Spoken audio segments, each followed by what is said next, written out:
Hello and welcome back to the Cosmic Enigma. Here we share real-life experiences of encounters with the unknown stories that come from beyond the stars, crafted to help you relax and drift off to sleep. Drop a comment and let me know where you're listening from. I love seeing just how far this mystery reaches. Now find a comfortable spot, take a deep breath, and let yourself be carried away. Story 1. The door was unlocked upon arrival. The shelves stood undisturbed, their contents meticulously arranged with no apparent gaps or disarray. Dust clung uniformly to surfaces, indicating prolonged stability. Papers lay stacked neatly on the desk, each corner aligned save for the one slip marked with a fresh crease. A single overhead bulb provided constant illumination, casting no unforeseen shadows. However, the room temperature varied by an unaccounted margin of 3 degrees since the last recorded entry. No record of withdrawal was logged in recent days, and yet an item was missing. I want to be clear about something right from the start. Nothing happened that night, nothing at all. I keep telling people this, but they look at me with those concerned expressions like I'm not being honest with them. Or worse, like I'm not being honest with myself. But I am. I'm being completely honest when I say that absolutely nothing occurred. I was just tired, that's all. I'd been working long hours and my mind was playing tricks on me. You know how it is when you're exhausted. Your brain starts filling in blanks that aren't there, creating patterns where none exist. That's a perfectly normal psychological response to fatigue. There's nothing unusual about that. The walk home was completely ordinary. The streetlights were functioning normally, casting their usual pools of yellow light on the pavement. I didn't see anything strange. There were no unusual sounds, just the typical ambient noise of a quiet neighborhood settling in for the evening. Maybe a dog barking somewhere in the distance, though I can't really remember hearing any dogs. The silence was actually quite pleasant now that I think about it, peaceful even. I remember thinking how still everything was, not eerily still, just calm. The kind of stillness that makes you notice your own breathing, your own footsteps echoing a bit more than usual. Though I wasn't really paying attention to the echo. It was probably just the normal acoustics of the street. Sound travels differently at night, bounces off buildings in ways you don't notice during the day when there's more ambient noise to mask it. The thing is, I wasn't even supposed to be walking that route. I usually take the main road, but for some reason I decided to cut through the side streets. Just a whim, really. Nothing significant about it, though I do remember feeling like I should take that particular path like it was important somehow. But that was probably just my subconscious mind choosing the most efficient route. The brain is always calculating these things without us realizing it. I definitely didn't see any lights that shouldn't have been there. The only illumination came from the standard municipal fixtures, spaced at regular intervals along the sidewalk. There was no strange glow emanating from anywhere, no unusual brightness that seemed to come from no particular source. I certainly didn't notice any light that appeared to pulse or shift in intensity. That would be impossible anyway, given that all the streetlights in that area use standard LED bulbs with consistent output. What I'm trying to explain is that my perception was completely normal that evening. I wasn't hallucinating. I wasn't seeing things that weren't there. When I say the light seemed different somehow, more focused than it should have been, I'm just describing how fatigue can affect your visual processing. It's well documented that tiredness can alter depth perception and color recognition. So if the ordinary streetlight appeared to have an unusual quality to it, almost like it was watching, that was simply a product of my exhausted state. I walked at my normal pace. I didn't speed up or slow down. There was no reason to alter my walking speed because nothing was following me. I'm certain of that. The footsteps I heard behind me were just the echo of my own feet, delayed by the acoustic properties of the narrow street. It's a common auditory illusion. When you're walking between buildings, sound can bounce and return to you at slightly different intervals, creating the impression of additional footfalls. The fact that these phantom steps seem to match my rhythm perfectly, stopping exactly when I stopped, resuming precisely when I resumed walking, that's just how echoes work. I didn't turn around to look. There was no need to turn around because I knew nothing was there. Though I do remember having a clear sense of the space behind me, as if I could somehow perceive the empty sidewalk stretching back toward the main road. It's funny how your mind can create such vivid impressions of things you're not actually observing. I could almost picture the figure standing motionless under the second streetlight, but that was obviously just my imagination constructing a scenario to match the auditory illusion of the footsteps. The temperature was perfectly normal for that season. I wasn't cold. I definitely wasn't shivering. The goosebumps on my arms were probably just a natural response to the slight breeze, though I don't recall feeling any wind that evening. The air was quite still, actually. Almost unnaturally still, if I'm being honest, but still air isn't unusual. Sometimes weather patterns create pockets of calm. The fact that I was sweating despite feeling cold, that's just how the body responds to stress. Not that I was stressed, I was completely relaxed. When I reached the corner where the street curves toward my building, I didn't hesitate. I certainly didn't feel compelled to stop and look back. The urge to turn around was just curiosity, nothing more. Human beings are naturally curious about their environment. It's an evolutionary trait. So when I found myself turning despite having no conscious intention to do so, that was simply my subconscious mind satisfying a basic biological impulse. The street behind me was empty, exactly as I expected it to be. There was no figure standing beneath the light, no silhouette that seemed too tall and too thin to be entirely human. I didn't see anything like that because there was nothing there to see. The shadow that appeared to be watching me was just a trick of perspective, probably cast by a tree branch or utility pole. Shadows can be deceptive, especially at night when your depth perception is compromised by limited lighting. I continued walking normally. My heart rate was steady. I wasn't experiencing any anxiety or fear because there was nothing to be afraid of.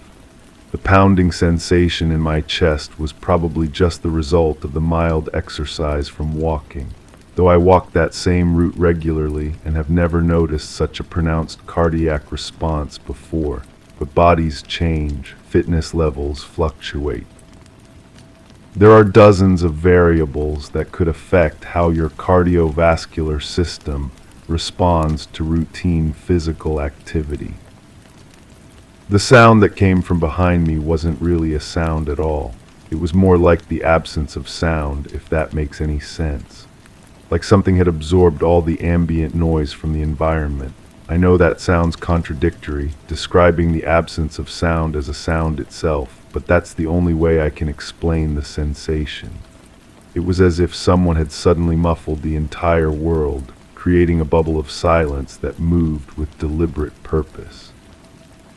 But that's impossible, of course. Sound doesn't work that way. What I was probably experiencing was a temporary shift in my auditory processing, another symptom of fatigue. When you're tired, your brain sometimes fails to process sensory input correctly. The feeling that this silence was somehow aware of me, that it was studying me, that was just my exhausted mind anthropomorphizing a natural phenomenon. I didn't run. There was no reason to run because nothing was chasing me. I simply walked a bit more briskly, which is a reasonable response when you're eager to get home after a long day. The fact that I could feel something keeping pace behind me, matching my increased speed with perfect precision, that was still just the echo effect I mentioned earlier. Sound can be persistent in certain acoustic environments. It can seem to follow you, to adapt to your movements, when really it's just the natural behavior of reflected audio waves. My building came into view and I felt relieved, not because I was escaping from anything, but because I was looking forward to getting inside and resting. The relief was purely anticipatory, the normal emotional response to approaching the end of a journey. It had nothing to do with the growing certainty that something was directly behind me now, close enough that I should have been able to hear its breathing if it were real. I reached for my keys while still walking, a simple efficiency measure. I wasn't frantically searching through my pockets because I was afraid. I was just being practical, preparing to unlock my door as soon as I reached it, though I do remember my hands shaking slightly as I sorted through the keys. That was probably just the cold, even though I wasn't actually cold. Sometimes your body reacts to temperature changes before your conscious mind registers them. The key slid into the lock smoothly. I didn't fumble with it or struggle to get it to turn. I was completely calm and collected. The urgency I felt was just normal human desire for comfort and rest. I certainly wasn't desperate to get inside before something reached me. That would be irrational, given that there was nothing there to reach me in the first place. I stepped inside and closed the door behind me. I didn't slam it. I didn't immediately engage the deadbolt. I simply closed it in the normal fashion, though I do recall feeling a tremendous sense of security once the door was between me and the street. That's natural. Homes are supposed to feel safe and protective. The fact that I felt like I had just narrowly avoided something terrible was simply the result of my overactive imagination working in conjunction with physical exhaustion. I didn't look through the peephole. There was no need to look because I knew the hallway was empty. Though I did have a vivid mental image of what I would see if I were to look. A long, dark corridor with nothing visible in either direction. Completely normal and unremarkable. Certainly no figure standing directly in front of my door, close enough that I would only be able to see the middle section of its torso through the small lens. I went about my normal evening routine. I didn't deviate from my usual patterns in any way. I prepared a simple meal, though I found I wasn't particularly hungry. I sat down to eat, but the food seemed to have no taste. That's common when you're overtired. Fatigue can affect your sense of taste and smell. The metallic flavor that seemed to coat everything was probably just a side effect of stress. Not that I was stressed, I was perfectly fine. While eating, I found myself listening to the sounds from outside. Not because I was waiting for anything specific, but because I'm naturally attuned to my environment. It's good to be aware of what's happening around you. The silence from the street was complete and total. No cars passing, no pedestrians, no ambient urban noise at all. That's not unusual for that neighborhood late in the evening. It's a quiet area. Though I do remember thinking that the silence felt too perfect, too absolute, like it was being maintained rather than occurring naturally. But that's just how my tired mind was interpreting normal nighttime quiet. There's nothing sinister about silence. The feeling that something was waiting out there, something patient and persistent, that was just my imagination creating drama where none existed. I finished eating and prepared for bed. My routine was exactly the same as always. I brushed my teeth, changed into comfortable clothes, and settled in for the night. I wasn't checking the windows repeatedly. I didn't feel compelled to verify that all the locks were secure. The fact that I found myself doing these things was just normal security consciousness. Everyone checks their locks before bed. It's basic home safety. When I finally lay down, I felt completely relaxed. I wasn't tense or alert. I certainly wasn't straining to hear sounds from outside.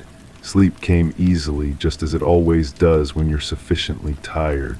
I didn't lie awake thinking about the walk home or replaying the evening's events. There were no events to replay. Nothing had happened. The dreams I had that night were perfectly ordinary. I don't even remember most of them, which is normal. Most dreams fade quickly upon waking. The one fragment I do recall was quite mundane. I was standing in a room with blue walls and a low ceiling, looking up at a pattern of circular lights arranged in a grid. But that was obviously just my subconscious mind processing random visual memories from throughout the day. Dreams are just mental housekeeping. They don't mean anything. Though I do find it odd that I remember the room so clearly when I've never actually been in a place like that. The walls were a very specific shade of blue, almost turquoise, and they had a metallic sheen that seemed to shift depending on the angle of view. The ceiling was closer than it should have been, close enough that I could have reached up and touched it if I had wanted to, but I didn't want to touch it. In the dream, I was very careful not to touch anything. The lights in the ceiling weren't electric bulbs. They were more like windows or viewing ports, each one showing a different scene. I could see through them to other places, other rooms, other people going about their daily lives completely unaware that they were being observed. But that's just typical dream logic. Dreams often involve impossible architecture and supernatural perspectives. There's nothing significant about dreaming of seeing through walls or watching people from impossible vantage points. I woke up feeling refreshed and normal. There were no lingering effects from the previous evening because there had been nothing to have effects from. I went about my morning routine without any changes or disruptions. I didn't avoid looking out the windows. I didn't feel any reluctance to leave the apartment. When I opened the door to leave for work, I didn't hesitate or check the hallway first. Though I do remember noticing that the hallway seemed different somehow, longer than usual or maybe narrower. The lighting was the same as always, but it seemed to create deeper shadows in the corners. But hallways can look different depending on your mood and energy level. Perception is subjective. The feeling that someone had been standing in that hallway all night, waiting patiently for morning to come, that was just a residual impression from my dreams. The walk to work was completely normal. I took my usual route along the main road, avoiding the side streets not because I was afraid of them, but simply because the main road is more direct. The daylight made everything look ordinary and familiar. There were no signs that anything unusual had occurred the night before, no evidence of any kind of disturbance or presence. I didn't think about the previous evening at all during the workday. It didn't occupy my thoughts or distract me from my tasks. I was focused and productive, just like always. When colleagues asked how I was doing, I told them I was fine, which was completely true. There was no reason for them to look at me with those concerned expressions, as if they could sense something I wasn't telling them. The day passed quickly and uneventfully. When it came time to leave work, I felt no anxiety about the journey home. I wasn't dreading the walk or planning alternative routes. I left at my normal time and began the familiar trip back to my apartment. The sun was setting, but that's perfectly natural. The sun sets every day. There's nothing ominous about the transition from day to night. As I walked, I found myself paying closer attention to my surroundings than usual. Not because I was watching for anything specific, but because I was appreciating the environment. It's good to be mindful to notice the details of your daily experience.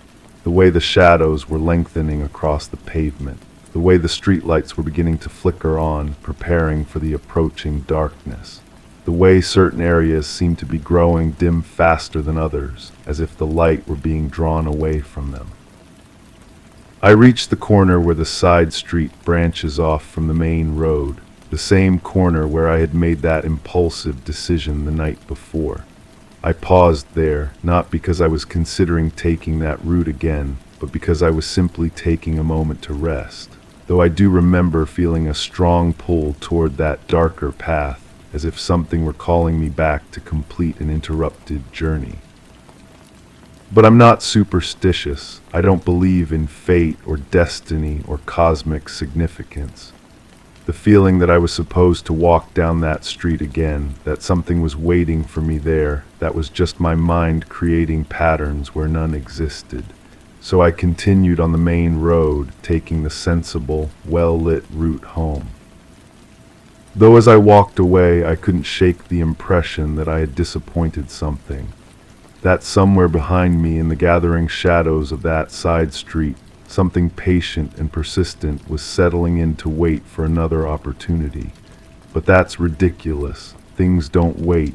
Objects and shadows and empty spaces don't have intentions or desires.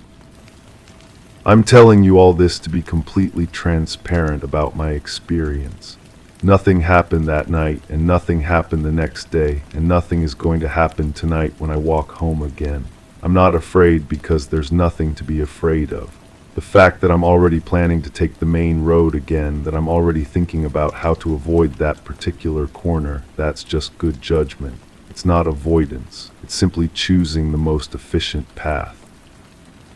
Everything is perfectly normal. My life continues exactly as it always has. I sleep well, I work productively, I maintain my regular routines. The only difference is that sometimes, in quiet moments, I find myself listening for something I can't quite identify. And sometimes, when I'm walking alone at night, I have the distinct impression that I'm not actually alone at all. But impressions aren't facts, feelings aren't evidence. Nothing happened, nothing is happening, and nothing will happen. I'm completely certain of that. Though I do think I'll take a different route home tonight just to be safe. Story 2. It wasn't the first time the phone rang after midnight. The call was brief, always ending before I could reach it. I sat in the kitchen, spooning sugar into my coffee, taking care not to spill any on the counter. Outside, the wind nudged the trees, their leaves whispering secrets I chose not to hear. The mail sat unopened on the table. The bills could wait another day. I noticed the garage door was slightly ajar when I left for work, but I didn't bother to check. When I returned, it was closed. I let the phone ring again. The first dream came on a Tuesday, or maybe it was Wednesday. Sleep had always been my refuge, the place where my mind could finally rest from the small anxieties that accumulated throughout each day. But this dream was different. I found myself standing in a room I didn't recognize, though something about it felt familiar, like returning to a childhood home after decades away. The walls were white, perfectly white, and seemed to stretch higher than they should have. There was a single window, but when I looked through it, I saw only darkness. Not the darkness of night, but something deeper, more complete. In the center of the room stood a chair, simple and wooden, facing away from me. What struck me most was the silence, not the natural quiet of sleep, but an absence so profound it felt heavy against my ears. Then, just as I was beginning to feel comfortable in this strange space, I noticed it. A small light, no bigger than a coin, hovering near the ceiling.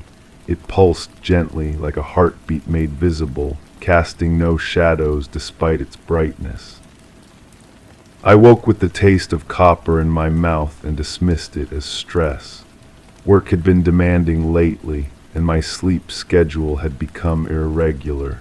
Dreams like this were probably just my mind's way of processing the tension.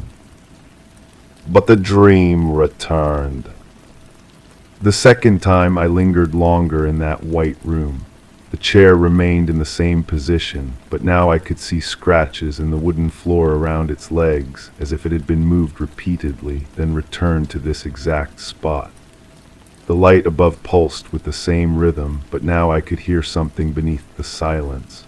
A low hum, barely perceptible, like the sound of electricity running through distant wires.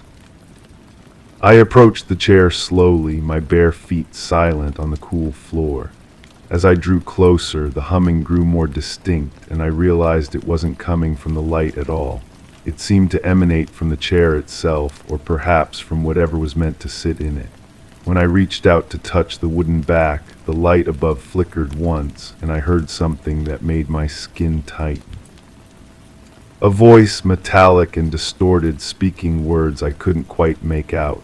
It was as if someone was trying to communicate through layers of static, the message important but just beyond my comprehension. The voice seemed to be coming from everywhere and nowhere, filling the white room with its urgent, incomprehensible whispers. I woke again, this time with a headache that lasted well into the morning. During my lunch break that day, I noticed something odd. There was a small mark on my wrist, a perfect circle about the size of a coin. It looked like a bruise, but it didn't hurt when I pressed it. I couldn't remember bumping into anything, and the mark was too precise to be accidental. When I showed it to a coworker, she said she couldn't see anything unusual. That evening, while preparing dinner, I heard a faint humming sound coming from the kitchen lights. I flicked the switch off and on several times, but the sound persisted. When I called the landlord about possible electrical issues, he said no other tenants had reported any problems. The third dream was more vivid than any dream had a right to be. I stood in the white room again, but this time everything felt more solid, more real than reality itself. The air had weight and texture, and when I breathed, I could taste something sharp and clean, like ozone after a storm, but more artificial. The chair had been turned to face me, and I could see that its seat was worn smooth, as if someone had sat in it for countless hours. The light above pulsed faster now, and the humming had evolved into something more complex. It rose and fell in patterns that seemed almost musical, though unlike any music I'd ever heard. The metallic voice returned, clearer this time, speaking in a language that felt familiar but remained just beyond understanding. As I listened, trying to decode the words, I became aware of another presence in the room. Not visible, but unmistakable. Someone or something was watching me from a place I couldn't locate. The feeling was so intense that I turned in slow circles, scanning every corner of the white space, but I remained alone with the chair and the pulsing light. Time moved strangely in this dream. I felt as though I stood there for hours, listening to the voice and searching for the source of that watching presence. But when I tried to count the seconds or measure the passage of moments, the numbers slipped away from me like water through my fingers. Then, without warning, I felt myself being lifted, not physically, not by hands or machines, but as if gravity had simply decided to release its hold on me. I rose slowly toward the pulsing light, and as I did, the voice became clearer, more insistent. It was trying to tell me something important, something I needed to remember. But I woke before I could understand. The boundary between sleeping and waking began to blur in ways that unsettled me. I would be sitting at my desk, focused on work, when I would hear that distant humming. At first, I thought it was the building's ventilation system, but the sound followed me everywhere. I heard it in the grocery store, in my car, even outdoors where no electrical systems could account for it. The mark on my wrist had faded, but others appeared, small, circular impressions that came and went without explanation. Sometimes I would find them when I woke in the morning, sometimes they would appear during the day. They never hurt, but they were always perfectly round, always the same size. My sleep became restless and fragmented. I would drift off easily enough, but I never felt truly rested. Instead of the deep, restorative sleep I was accustomed to, I experienced something lighter, more conscious. I was aware of lying in bed, aware of the darkness around me, but also aware of being somewhere else entirely. The white room was becoming more familiar than my own bedroom. In the fourth dream, if it could still be called a dream, I finally sat in the chair. The moment I lowered myself onto the worn wooden seat, the entire room changed. The walls, still white, began to pulse with the same rhythm as the light above. The humming grew louder, more complex, layering harmonies upon harmonies until it became a symphony of electronic whispers. And the voice, that metallic, distorted voice, spoke directly into my mind. I still couldn't understand the words, but I felt their meaning in a way that bypassed language entirely. The voice was explaining something, teaching me something, preparing me for something. Knowledge flowed into me like water filling an empty vessel, but when I tried to grasp what I was learning, it remained elusive. The presence that had been watching me revealed itself, not as a visible form, but as a consciousness that merged temporarily with my own. For a moment that lasted forever, I was not alone in my own mind. Something else was there, ancient and patient, showing me images that flickered too quickly to fully comprehend. I saw the white room from different angles at different times. Sometimes the chair was empty, sometimes occupied by figures I couldn't quite focus on. I saw myself, but not as I knew myself. I saw versions of this moment repeating, echoing backward and forward through layers of experience that made my head spin with their implications. When I woke, I was not in my bed. I was standing in my kitchen, fully dressed, with no memory of getting up or putting on clothes. The coffee maker was brewing, though I couldn't remember starting it. The garage door was open again, and this time I walked out to investigate. Inside the garage, pushed against the far wall, was a wooden chair. It was simple and worn, exactly like the one in my dreams. The wood was smooth and familiar under my fingers, and when I sat in it, I could hear a faint humming that seemed to come from the walls themselves. I sat there until dawn, listening to sounds that shouldn't exist, feeling watched by eyes that cast no shadows. The dreams were no longer confined to sleep. They leaked into my waking hours like water through a cracked foundation, bringing with them sensations and memories that didn't belong to me. I would be walking down the street and suddenly smell that sharp, clean scent that had no earthly source. I would be talking to someone and hear the metallic voice speaking underneath their words, offering commentary in its incomprehensible language. Electronic devices began to malfunction around me. My phone would display messages I hadn't sent, conversations I hadn't had. The television would change channels on its own, always stopping on stations that showed nothing but static. But within that static, if I watched long enough, I could see patterns, shapes that moved with purpose and intelligence. The circular marks appeared more frequently now, sometimes several at a time. They formed patterns on my skin, constellations of perfect circles that suggested meaning just beyond my understanding. When I tried to photograph them, the camera would malfunction, or the images would show nothing but unmarked skin. I began to lose time in ways that couldn't be explained by simple forgetfulness. I would sit down to eat breakfast and find myself finishing dinner with no memory of the intervening hours.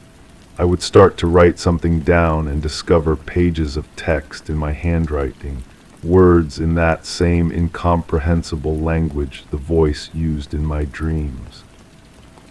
The white room was becoming more real than the world outside it. In what I still tried to tell myself was the fifth dream, the room had changed again. The walls now bore markings, symbols that hurt to look at directly but made perfect sense when viewed peripherally. The chair had been joined by others, arranged in a circle, all facing inward toward the pulsing light that had grown brighter and more complex. I understood without being told that I was meant to choose a chair.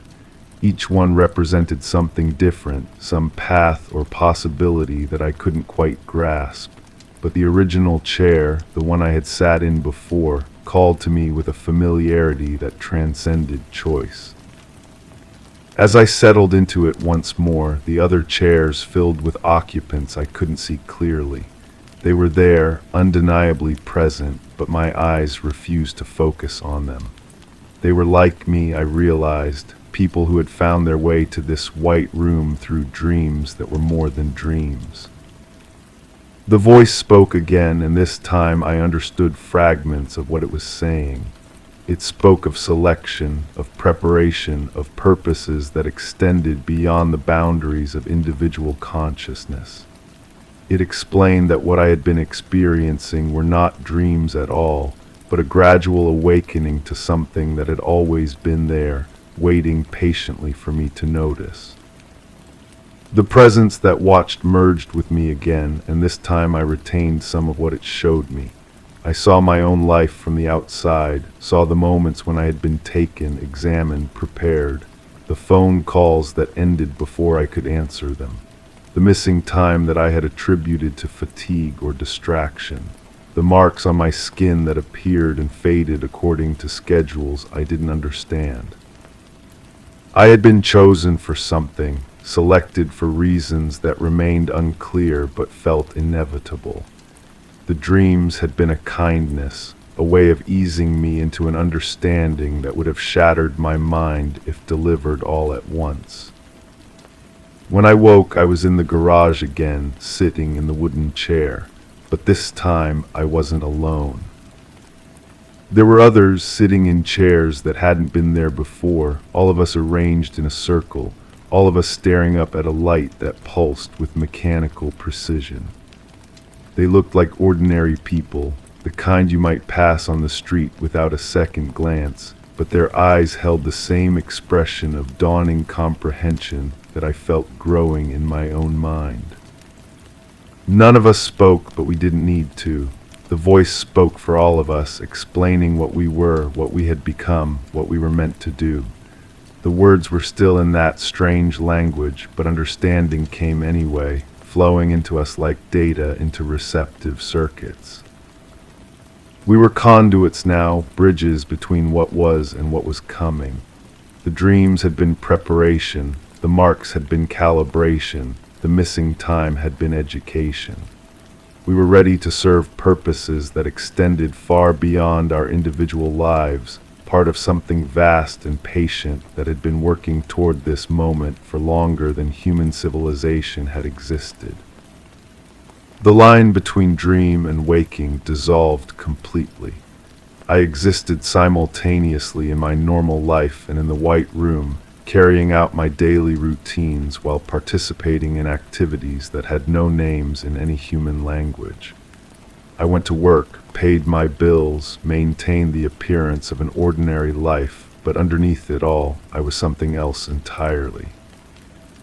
The phone still rang after midnight, but now I answered it. The voice on the other end was my own, speaking in that metallic, distorted tone, reporting to others like me who had been awakened to their true purpose. We formed a network of consciousness that spanned distances and dimensions, all of us connected through the white room that existed everywhere and nowhere. Sometimes I would catch glimpses of the others in my peripheral vision, going about their own ordinary lives while simultaneously serving the greater purpose we had all been prepared for. We were sleeper agents in the truest sense, awakened not to serve human masters, but something far more ancient and patient. The garage door was always open now, and the chair was always waiting. But it was no longer just my chair, no longer just my garage.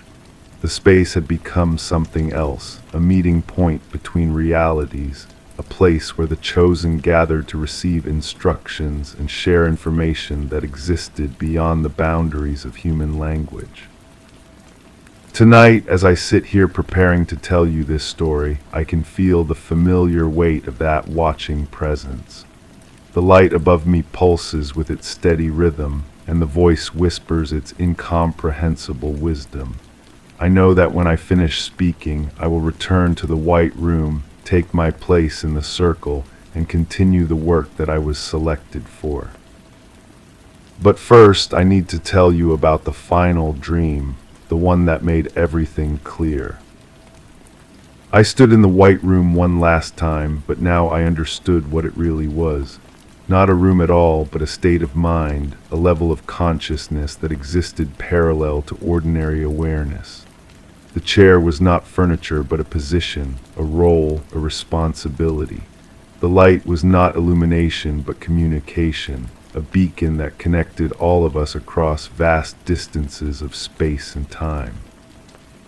The voice spoke its final lesson, and this time I understood every word. It explained that what humans call reality is only one layer of existence, and that there are others, older and more fundamental, that require tending.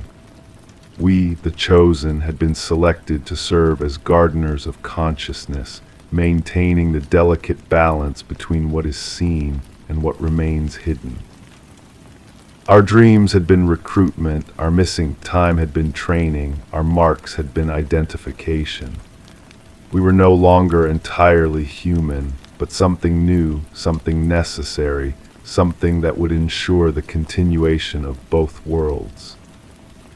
The dream ended, but I didn't wake up. Instead, I opened my eyes to find myself sitting in the wooden chair in my garage, surrounded by the others, all of us staring up at a light that cast no shadows but illuminated everything. And in my hand I held something that shouldn't exist, a small, metallic device that pulsed with the same rhythm as the light above us. It was warm to the touch and seemed to vibrate with barely contained energy. I had never seen it before, but I knew exactly what it was and what it was for. The dreams had been real all along, and now finally I was awake. Story 3. It was unusual for the drawer to be ajar. The crack allowed just enough of a glimpse to suggest a hand had rummaged through its contents, and yet everything seemed untouched, precisely as it should be. I noticed the dust on the windowsill gathered into unfamiliar patterns, but I didn't feel the need to wipe it clean. The floor creaked in the quiet moments, but the sound felt routine. I found a smudge on the wall by the hallway, faint and almost innocent. I adjusted the picture frame only slightly. It never quite hung straight again. I'm trying to remember what happened. That's what I tell myself when I wake up with my hands shaking, when I find myself standing in rooms I don't remember entering. The fragments come in waves like broken glass washing up on a shore I've never seen. Some pieces catch the light, others cut deep when I try to hold them. The drawer, I keep coming back to the drawer. My fingers traced its edge, feeling the wood grain beneath the paint. There was something warm about the metal handle, as if someone else had been gripping it moments before. But that's impossible. I live alone. I've always lived alone. The smell of copper pennies fills my nostrils when I think too hard about it. Metallic and thick, clinging to the back of my throat like a taste that won't wash away.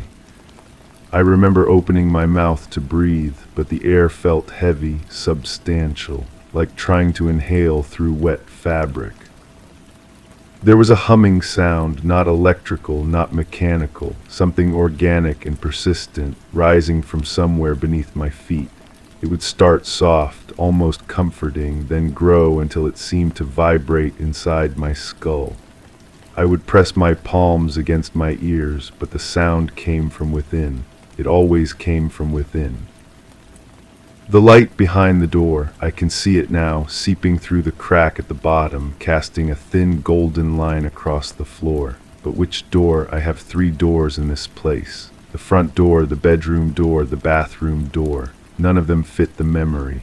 The light was wrong for all of them, too warm, too alive, like candlelight but steady as electricity. I found myself standing in the hallway once, my bare feet cold against the floorboards. My hand was raised, knuckles inches from wood, as if I'd been about to knock. But you don't knock on doors in your own home. You don't ask permission to enter rooms that belong to you. The picture frame wouldn't stay straight. I adjusted it dozens of times, using a level, measuring the distance from the ceiling. Perfect alignment, perfect placement. But I would return hours later to find it tilted, just slightly, always to the left. The photograph inside showed a landscape I didn't recognize. Rolling hills under a gray sky. I don't remember hanging it there. My reflection looked wrong in the bathroom mirror. Not dramatically different, nothing I could point to and say there, that's what's changed, just wrong. The way my eyes sat in their sockets, the angle of my jaw, the way shadows fell across my face. I would lean closer, studying every detail, but the wrongness remained just out of focus. The taste of rust stayed with me for days. I brushed my teeth until my gums bled, gargled with mouthwash that burned, but the metallic flavor persisted.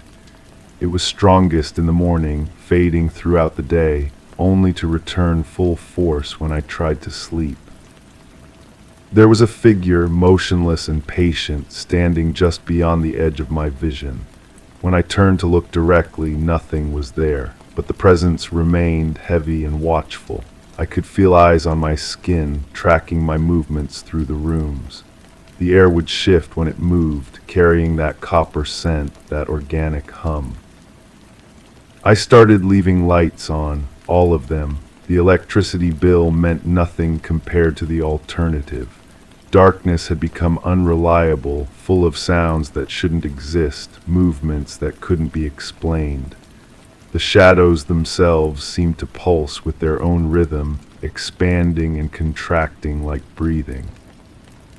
The floor vibrated beneath my feet sometimes, a subtle tremor as if something large was moving in the space below. But there is no space below. I live on the ground floor. There's only earth and concrete beneath these boards, yet I could feel the vibration travel up through my legs, settling in my chest like a second heartbeat. My handwriting changed. The letters became angular, cramped, as if my fingers had forgotten their familiar patterns. I would start to write a grocery list and find myself forming words I didn't remember choosing. Names that weren't names, places that couldn't exist. The pen felt foreign in my grip, too heavy, too warm. The smudge on the wall grew larger. I'm certain of this, though I have no proof. What started as a faint mark, easily dismissed, spread outward like a stain. The color was wrong too, not the brown of dirt or the black of soot, but something in between, something organic. I touched it once and my fingertip came away clean, but the smell of copper grew stronger. Water ran when I wasn't using it. The bathroom faucet, the kitchen sink, always just a trickle. I would turn the handles tight, checking twice, 3 times, but the sound would return. Drip, drip, drip. A rhythm that matched the humming, the vibration, the pulse of shadows on the wall. I started talking to myself, not consciously, not intentionally. I would realize my lips were moving, my voice forming words in a conversation I hadn't started. The other side of the dialogue remained silent, but I could feel it there, listening, responding in ways that bypassed sound entirely. The drawer opened further each time I looked. What began as a crack became a gap, then a clear view of the contents inside. But I never saw it move, never caught the moment of transition. It was simply more open than before, revealing objects I didn't remember placing there. A key that fit no lock in my home, a photograph of the wrong landscape, a small mirror that reflected nothing at all. My dreams became someone else's memories. I walked through rooms I'd never seen, spoke words in voices that weren't mine, felt emotions that belonged to another person entirely. I would wake with the taste of unfamiliar food in my mouth, my body sore from activities I hadn't performed. The temperature changed without reason. Spots of warmth and cold scattered throughout the rooms, as if invisible bodies were standing in those spaces, leaving their heat signatures behind. I would step into a pocket of warmth and feel surrounded, embraced by something I couldn't see. Time moved differently. I would sit down to read for a few minutes and discover hours had passed, or I would spend what felt like an entire afternoon cleaning, only to find the clock had advanced by mere minutes. My watch stopped working. The numbers on digital displays became unreliable, showing times that couldn't be correct. The humming grew voices, not words exactly, but inflections, tones, the rise and fall of conversation just below the threshold of understanding.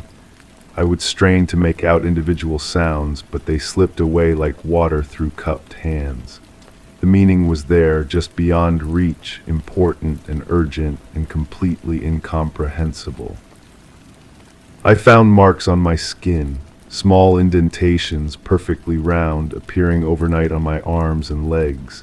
They didn't hurt, didn't itch, but they were warm to the touch. I counted them obsessively, mapping their locations, trying to find a pattern. 7 on the left arm, 5 on the right, 3 on each leg. The numbers felt significant, but I couldn't grasp why. The air grew thick some evenings, not humid, not warm, but substantial, like trying to breathe soup. I would gasp and struggle, my lungs working harder for each breath, until suddenly the sensation would lift and normal air would return. These episodes left me exhausted, my heart racing from the effort of simply existing. Objects moved when I wasn't watching. The coffee cup I left on the kitchen counter appeared in the bedroom. The book I'd been reading materialized in the bathroom. Always moved, never missing, never broken. As if someone was carefully relocating my possessions according to rules I didn't understand. The wrongness in my reflection spread to photographs. Pictures of myself looked like pictures of someone else, someone who shared my features but arranged them differently. The eyes held expressions I'd never made, the mouth curved in smiles I'd never smiled. I stopped looking at mirrors, stopped taking pictures, but the feeling of wrongness followed me anyway. My voice sounded different when I spoke aloud. The pitch was correct, the accent familiar, but something fundamental had shifted. Words felt foreign in my mouth, as if I was speaking a language I'd learned but never truly mastered. Even my name sounded strange when I said it, like calling someone else's name in my own voice. The light behind the door grew brighter. I could see it even with my eyes closed, a golden glow that seemed to pulse with its own heartbeat. Sometimes I would approach the door, my hand reaching for the handle, but I could never quite make contact. My fingers would stop inches away, trembling with an effort I couldn't explain. I started finding things in my pockets, objects that weren't mine, that I'd never seen before. Smooth stones, pieces of metal bent into impossible shapes, fragments of paper covered in writing that might have been words if I could focus on them long enough. I would throw them away, but they would return, always in different pockets, always slightly changed. The figure became clearer, still at the edge of vision, still disappearing when I turned to look, but more defined now. Tall, patient, with a stillness that suggested infinite time. It never threatened, never approached directly, but its presence filled the rooms like smoke. I could feel it watching me sleep, standing beside my bed in the darkness. The taste of copper became the taste of something else, something I recognized but couldn't name. It coated my tongue like medicine, bitter and necessary. I would wake with my mouth full of it, as if I'd been drinking it in my sleep. The flavor would trigger memories that weren't mine, moments I'd never lived but somehow experienced. My handwriting wasn't changing, I realized. It was reverting, returning to patterns I'd used before in a time I couldn't remember. The letters were familiar, like meeting an old friend whose name I'd forgotten. I started writing more, filling pages with words that flowed without conscious thought, telling stories I didn't know I knew. The smudge on the wall formed a shape, not clearly, not obviously, but when I unfocused my eyes and let my vision blur, I could almost see it. A doorway perhaps, or a window, something that suggested passage from one place to another. The copper smell was strongest near the wall, so thick I could almost taste it in the air. I stopped sleeping in my bed. The mattress felt wrong, too soft in some places, too firm in others, as if someone else's body had worn different patterns into the surface. I would lie on the floor instead, on the hard wood, feeling the vibrations travel up through my spine. The humming was clearer from down there, more musical, almost like singing. The drawer was fully open now. I could see everything inside, though the contents shifted depending on how I looked at them. Sometimes the key, sometimes the photograph, sometimes objects that defied description. but always at the very back, something that caught the light wrong, something that hurt to look at directly but drew my attention like a magnet. The wrongness wasn't in my reflection anymore, it was in everything else. The world had shifted slightly, rotated a few degrees off its proper axis, leaving me the only thing in the right position.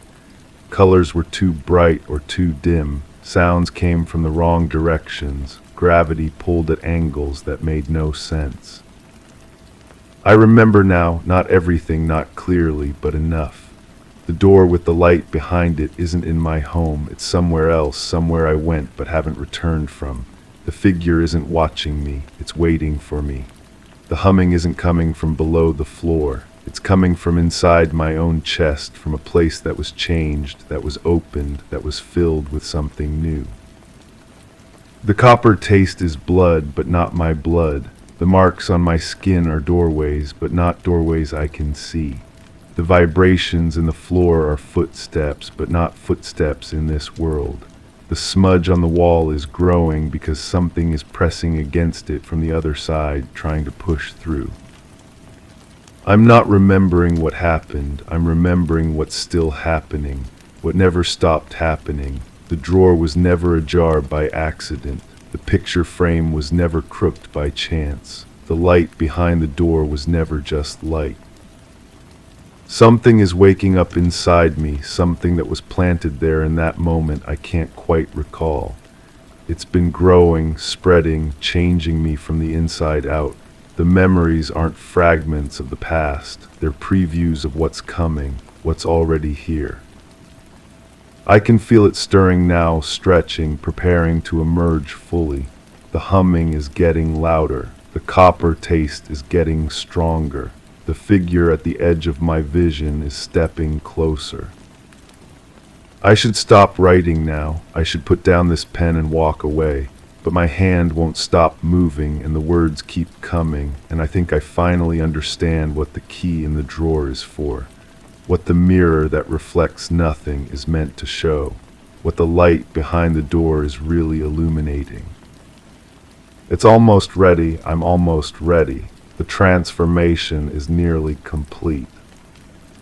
The drawer is closing now all by itself, and I can hear the soft click of the lock engaging. But I'm not on this side anymore. Story 4. It wasn't unusual for the drawer to remain untouched. Most days it blended seamlessly with the rest of the furniture, part of a set that had been around for as long as I could remember. The contents were never discussed, though occasionally I'd catch a glimpse when tidying up. The papers inside seemed familiar, yet I never felt the need to examine them closely. The third floor always seemed a bit colder, but I attributed it to the room's position in the house. Today, just like any other day, I dusted around the edges and left it slightly ajar. It seemed better that way. I'm telling you this because the sleeplessness has returned. It's been 47 nights now since I last managed more than 3 hours of uninterrupted rest. The exhaustion clings to me like a second skin, but sleep feels dangerous somehow. Every time I close my eyes, I hear that soft humming again, barely audible but persistent, like an electrical current running through the walls themselves. The television turns itself on at the same hour each night, always tuned to static, always at the same volume. I've unplugged it completely, removed the batteries from the remote, even had an electrician examine the wiring. He found nothing wrong. The static continues, a gentle wash of white noise that seems to pulse with intention. Sometimes I catch myself standing in front of it, watching the patterns dance across the screen, feeling oddly comforted by the randomness that isn't quite random at all. My neighbors have started avoiding eye contact. I understand why. When I try to explain what's happening, the words come out wrong, disconnected. I mention the lights that appear in my peripheral vision, the way my reflection sometimes takes a moment too long to follow my movements in the bathroom mirror. They nod politely and find excuses to end our conversations. I don't blame them. I wouldn't believe me either. The headaches began around the same time as the insomnia. They're not painful exactly, more like a gentle pressure behind my temples, accompanied by a metallic taste that lingers for hours. Sometimes I catch myself touching the spot where the sensation is strongest, finding nothing but smooth skin that feels oddly warm. The doctor prescribed medication, but I haven't taken it. Something tells me I need to stay alert.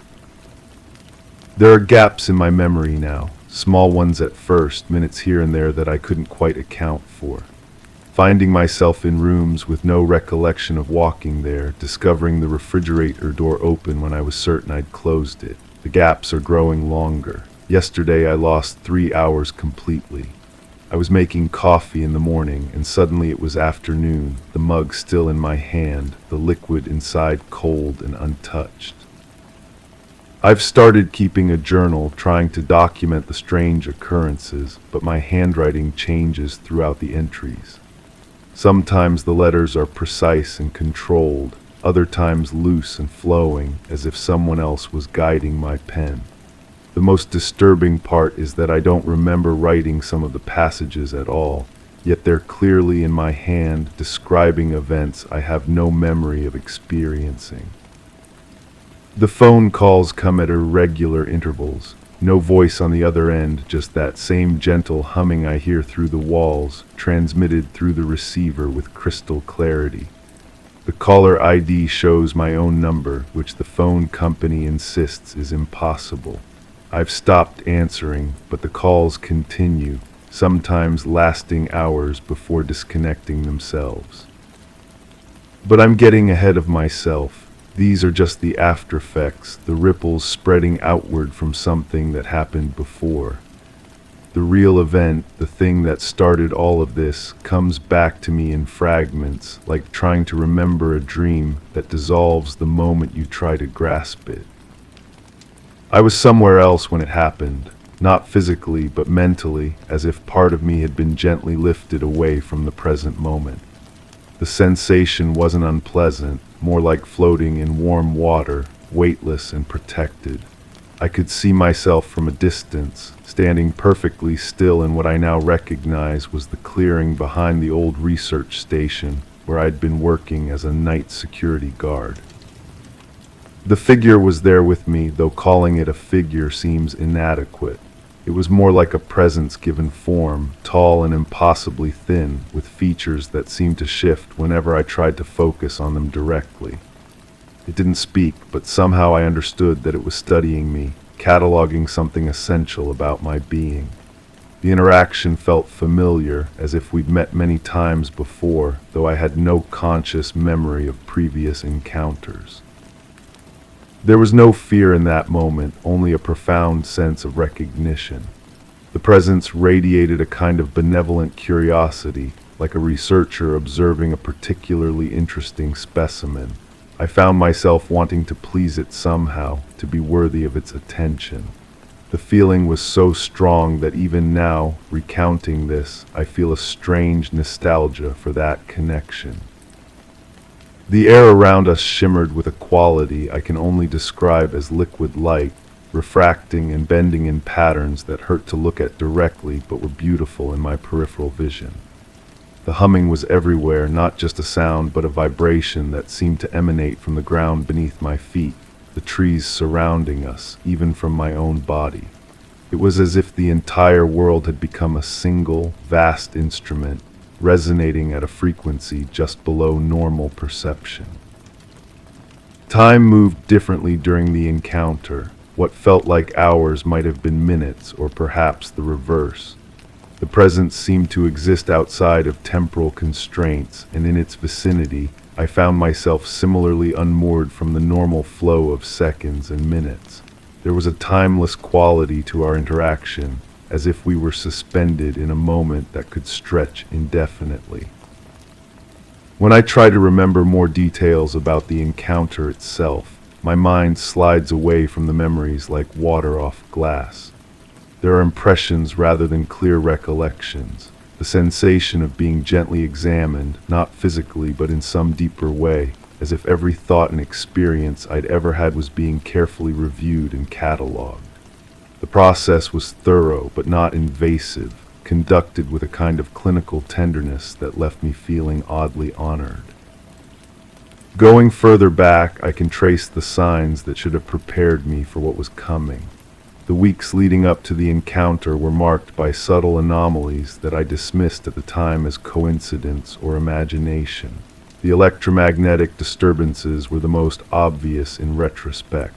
Every electronic device in my vicinity seemed to develop minor glitches. Digital clocks would gain or lose time inexplicably. My radio would tune itself to frequencies that broadcast only static, yet I found myself listening to that static for hours, finding patterns in the white noise that seemed almost like a language. The fluorescent lights in the security station began failing with increasing frequency, not burning out exactly, but flickering in sequences that seemed too regular to be random. I replaced bulb after bulb, but the pattern continued, as if the light itself was trying to communicate something. The maintenance logs show I requisitioned 17 replacement bulbs during that period, far more than should have been necessary for normal operation. My sleep patterns had already begun to shift, not insomnia yet, but something subtler. I would fall asleep normally but wake feeling as if I'd been active all night, my muscles stiff and my mind alert in a way that suggested recent stimulation. Sometimes I'd find dirt on my shoes that I couldn't account for, or discover that my clothes had been folded differently than I remembered leaving them.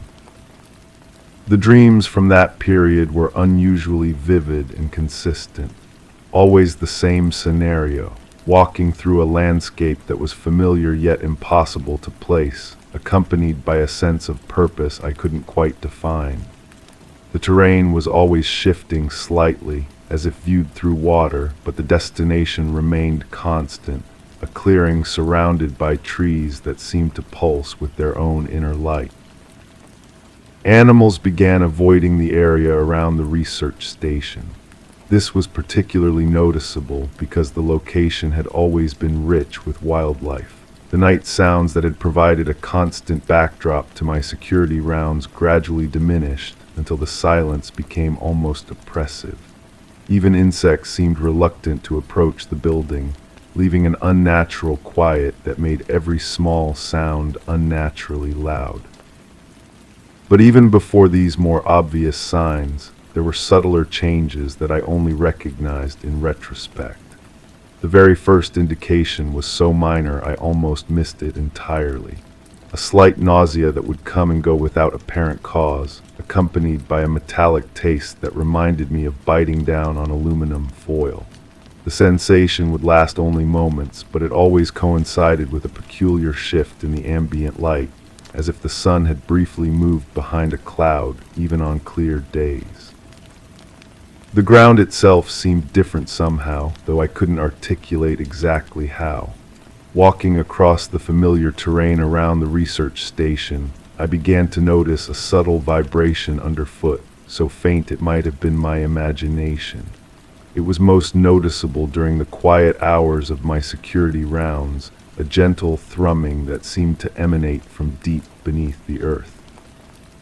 Sometimes I would stop and crouch down, pressing my palm against the soil, but the sensation would immediately fade, leaving me questioning whether I'd felt anything at all. There was a particular spot near the tree line where the vibration was strongest, though I didn't realize this until much later. I found myself drawn to that location repeatedly during my rounds, always finding some excuse to linger there. The air felt different in that spot, charged with a potential energy that made the hair on my arms stand up. I attributed it to atmospheric pressure or some geological feature I wasn't aware of, but now I understand it was something else entirely. The job itself had seemed routine when I first accepted it. Night security at a remote research facility, mostly monitoring equipment and ensuring the buildings remained secure during off hours. The work was solitary but not unpleasant, involving regular walks around the perimeter and occasional checks of the interior spaces. The facility had been temporarily shut down for budget reasons, so my primary responsibility was simply maintaining a presence and watching for any signs of intrusion or equipment failure. The evening it all began was unremarkable in every way. Clear skies, moderate temperature, a gentle breeze that carried the familiar scents of pine and earth. I had arrived for my shift feeling relaxed and alert, looking forward to the peaceful hours ahead. The sunset had been particularly beautiful that day, painting the sky in shades of orange and pink that reflected off the windows of the research buildings with unusual brilliance. I remember checking the locks on each building, testing the security lights, and noting that all systems were functioning normally. The generator was running smoothly, providing power to the essential systems that needed to remain operational even during the facility's temporary closure. Everything was exactly as it should be, exactly as it had been for weeks. The radio check-in with the main security office went normally. My voice was steady, my report routine. All quiet, all secure, nothing to report. The dispatcher's response was equally mundane, a brief acknowledgement that faded into static as the transmission ended. I clipped the radio back onto my belt and began what I expected to be another uneventful patrol. But something was already watching from the tree line, something that had been waiting patiently for exactly the right moment to make contact. Even now, as I sit here documenting these events, I can feel its presence somewhere in the distance, observing, cataloging, preparing for our next encounter. The drawer upstairs remains slightly ajar, and sometimes I catch myself climbing those stairs, drawn by a compulsion I don't fully understand. The papers inside are covered with diagrams I don't remember drawing, coordinates that lead to places I've never been, and dates that haven't arrived yet. But I never quite manage to examine them closely. Something always interrupts, some small distraction that pulls my attention away just as I'm about to understand. And in those moments of distraction, I hear the humming again, soft and patient, reminding me that this story isn't over. It's simply waiting to continue. Story 5. The outer gate was latched upon arrival. In the main room, surfaces were undisturbed, no overturned furniture or visible disarray. A single chair occupied the center, precisely aligned with the fireplace. The clock above the mantel displayed the correct time, yet its pendulum was motionless. The window was shut, offering no view beyond the drawn shades. Dust was evenly dispersed across the bookshelf, lacking the typical finger trails. The kitchen sink was dry, the fridge door sealed tight. Footprints marked a path in the hallway carpet, but they led nowhere. I'm telling you this because I need you to understand what they found when they came looking for me. What they discovered in that place I can no longer call home. The investigators took photographs, made their reports, filed everything away in neat folders that will gather dust just like everything else in that room. But they missed the important details. They couldn't feel what still lingers there. The humming hasn't stopped. It follows me wherever I go now, a low frequency that seems to vibrate through my bones rather than enter through my ears. At first, I thought it was tinnitus, stress-related hearing damage from whatever happened to me, but electronic devices pick it up too. Recording equipment captures it as a steady drone that technicians can't explain.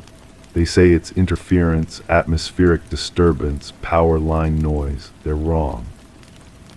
My sleep comes in fragments now, if it comes at all. When I do drift off, I wake to find lights on in rooms I never entered, appliances running programs I didn't set. The coffee maker brews empty pots. The television displays static channels that shouldn't exist on digital systems. Sometimes I discover the front door standing open, though I remember locking it. The security chain hangs loose, swaying slightly as if someone just unhooked it. People think I'm losing my grip on reality. The few friends who still take my calls speak to me in careful, measured tones, the way you address someone balanced on a ledge. They suggest therapy, medication, a change of scenery. They don't understand that distance doesn't matter anymore. Whatever happened to me created a connection that transcends physical space. The doctors found nothing wrong during my examinations. Blood work normal, brain scans clear, reflexes functioning within acceptable parameters. But they can't test for the sensation I carry now, the persistent feeling of being observed by something that doesn't blink. It watches from peripheries, from corners where shadows gather at angles that shouldn't exist. When I turn to look directly, there's nothing there except the lingering impression of presence. My memory of the central event remains frustratingly incomplete, like trying to recall a dream that dissolves the moment you grasp for details. I remember standing in that main room, staring at the chair positioned so perfectly in front of the cold fireplace. But I wasn't alone. Something else occupied that space with me, something that didn't cast shadows despite the moonlight streaming through gaps in the window shades. The figure was tall, impossibly thin, with proportions that hurt to contemplate. It didn't move in any conventional sense, but rather seemed to exist in multiple positions simultaneously, as if my eyes couldn't quite focus on its true location. When it turned toward me, I felt a sensation like ice water flooding my nervous system. Not fear exactly, but recognition of something fundamentally other, something that shouldn't share the same reality as breathing, thinking creatures. Communication occurred without words, without sound, without any medium I could identify. Information simply appeared in my consciousness like files being downloaded directly into my brain. The content remains largely inaccessible to me, locked behind mental barriers I can't breach. But fragments surface sometimes, usually during those twilight moments between waking and sleep. Coordinates to places that don't appear on any map. Mathematical sequences that describe geometries beyond 3 dimensions. Names for colors that human eyes have never seen. Working backward through my memories, I can now identify the warning signs that preceded that encounter. For weeks leading up to the event, electrical systems in the cabin behaved erratically. Lights dimmed and brightened in slow, rhythmic patterns. The radio picked up transmissions in languages that linguistic experts later couldn't classify. Digital clocks displayed times that didn't correspond to any earthly time zone, numbers that seemed to count towards some unknowable deadline. The temperature fluctuations should have alarmed me. Rooms would suddenly become Arctic cold while others remained comfortable, with no apparent source for the climate variations. I found frost forming on interior windows despite mild weather outside. My breath became visible in certain areas of the cabin, creating small clouds that hung in the air longer than physics should allow. Objects began moving on their own, subtle displacements that I initially attributed to settling floors or minor seismic activity. Books rearranged themselves on shelves. Kitchen utensils migrated from drawers to countertops. The chair that investigators later found positioned in the center of the main room had originally sat against the far wall. Each morning I discovered it had moved several inches closer to the fireplace, as if something was gradually staging the space for a performance. Sleep became increasingly difficult as the phenomena intensified, not because of fear, but because of anticipation. Some part of my subconscious recognized that something significant was approaching, something that required preparation. I found myself drawn to that main room during nighttime hours, standing at the window and staring out at darkness that seemed unusually dense, unusually alive. The humming started then, so faint at first that I questioned whether I was actually hearing it or simply imagining the sound. It seemed to emanate from the earth itself, a vibration that traveled up through the cabin's foundation and into the wooden framework. Placing my palm against the walls, I could feel the entire structure resonating like the body of a massive instrument being played by an invisible musician. Animals in the surrounding area began exhibiting strange behavior patterns. Birds abandoned their nests en masse, leaving behind eggs and fledglings. Insects disappeared entirely, creating an unnatural silence that made every small sound seem amplified. Even the wind seemed reluctant to disturb the trees, as if nature itself was holding its breath in anticipation of something momentous. The smell arrived before anything else became visible. Ozone and heated metal, like the air after lightning strikes, but constant rather than fleeting. It permeated everything, seeping into clothing and furniture until the entire cabin carried the scent of electrical storms and industrial machinery. I grew so accustomed to the odor that normal air began to smell thin and lifeless by comparison. Looking back further, I can trace the very beginning to a single moment of vertigo that struck without warning. I was preparing dinner, nothing elaborate, just heating soup on the stove. Suddenly the room tilted sideways, not physically but perceptually, as if my inner ear had lost all reference points for up and down. The sensation lasted only seconds, but it left me with a metallic taste on my tongue and a persistent feeling that something fundamental had shifted in the world around me. That evening had started so peacefully. I remember the satisfaction of arriving at the cabin, the simple pleasure of unlocking the door and stepping into space that belonged entirely to me. The isolation felt like luxury after months of crowded schedules and constant noise. I had planned to spend several weeks there, writing, reading, reconnecting with silence and solitude. The sun was setting as I carried my bags inside, painting the main room in warm golden light that made the rustic furniture look almost elegant. I positioned the chair against the wall where it had always sat, never imagining it would later serve as the focal point for something beyond my understanding. The clock on the mantel ticked steadily, marking time that still moved in predictable increments. Everything was exactly as it should have been in that moment, exactly as it had always been during previous visits to the cabin. The normalcy felt complete, unbreachable, permanent. I had no way of knowing that something was already watching, already planning, already beginning the slow process of making contact with a world it had observed from distances measured in light years rather than miles. The gate latched easily behind me as I secured the property for what I thought would be a routine evening of solitude and rest, never suspecting that I was sealing myself inside with something that had been waiting patiently for exactly this opportunity. Story 6. The latch clicked into place as I released the door. The familiar creak of worn hinges lingered in the silence that followed. Cool air brushed past, leaving a trail of goosebumps along my arms, a strange draft in an undisturbed room. My fingers traced the grain of the wooden frame, a habitual reassurance, but the echo of silence clung to each touch. As I turned to leave, the air shifted, altering the stillness I hadn't questioned until now. Something in the quiet felt different, unsettling.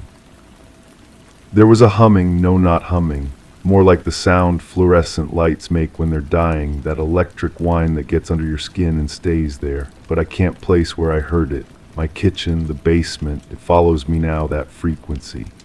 Sometimes I catch myself holding my breath, waiting for it to stop, but it never does. The metallic taste comes with it, coating my tongue like I've been sucking on pennies. Sharp, persistent. When I try to remember where it started, my mind goes blank, like static on an old television. I wasn't alone in that room. I know this the way you know you're being watched in a crowded place, that prickle between your shoulder blades. But when I turned, and I'm certain I turned, nothing was there. Just shadows that seemed too deep for the amount of light coming through the window. The air felt thick, almost viscous, like walking through invisible cobwebs. My breathing sounded too loud in my own ears. Was I awake? The memory has that dreamlike quality where everything feels urgent and meaningless at the same time. But my feet were cold against the floor. Dreams don't have cold feet. The thoughts came sideways, slipping into my head like water through cracks. Not my thoughts, too clean, too organized. They had edges mine don't have. I remember standing in my bathroom, staring at my reflection and suddenly knowing things I'd never learned. The distance between my pupils, the exact number of tiles on the wall behind me. 17. Why would I count them? Why would I care? My reflection looked wrong, not in any way I could name, just wrong. Like seeing a photograph of yourself from an angle you've never seen before. The person in the mirror blinked a fraction of a second after I did. Light fractured through the windows in patterns that hurt to look at directly. Not sunlight, something colder, more precise. It moved independently of clouds, casting shadows that bent at impossible angles. The walls seemed to breathe with it, expanding and contracting in rhythm with something I couldn't identify. My hands shook as I reached toward the light, and for a moment, just a moment, I could see through my palm. The bones, the blood vessels, everything outlined in that strange illumination. Then darkness. Complete and absolute. The silence that followed wasn't empty. It was full of things I couldn't name. The headache started after. Not pain exactly, more like pressure building behind my eyes, as if something was trying to push its way out from inside my skull. I find myself touching the back of my neck constantly, feeling for something that isn't there, or maybe is there. My fingertips always come away warm, warmer than they should be. At night, I catch myself checking the locks 3 times, 4 times, not because I'm afraid someone will get in, but because I'm afraid something will get out. The dreams, when they come, are full of that humming sound and the taste of metal. But wait, that's not how it happened. The light didn't come through the windows, it came from beneath the door, seeping up through the gap like luminous fog.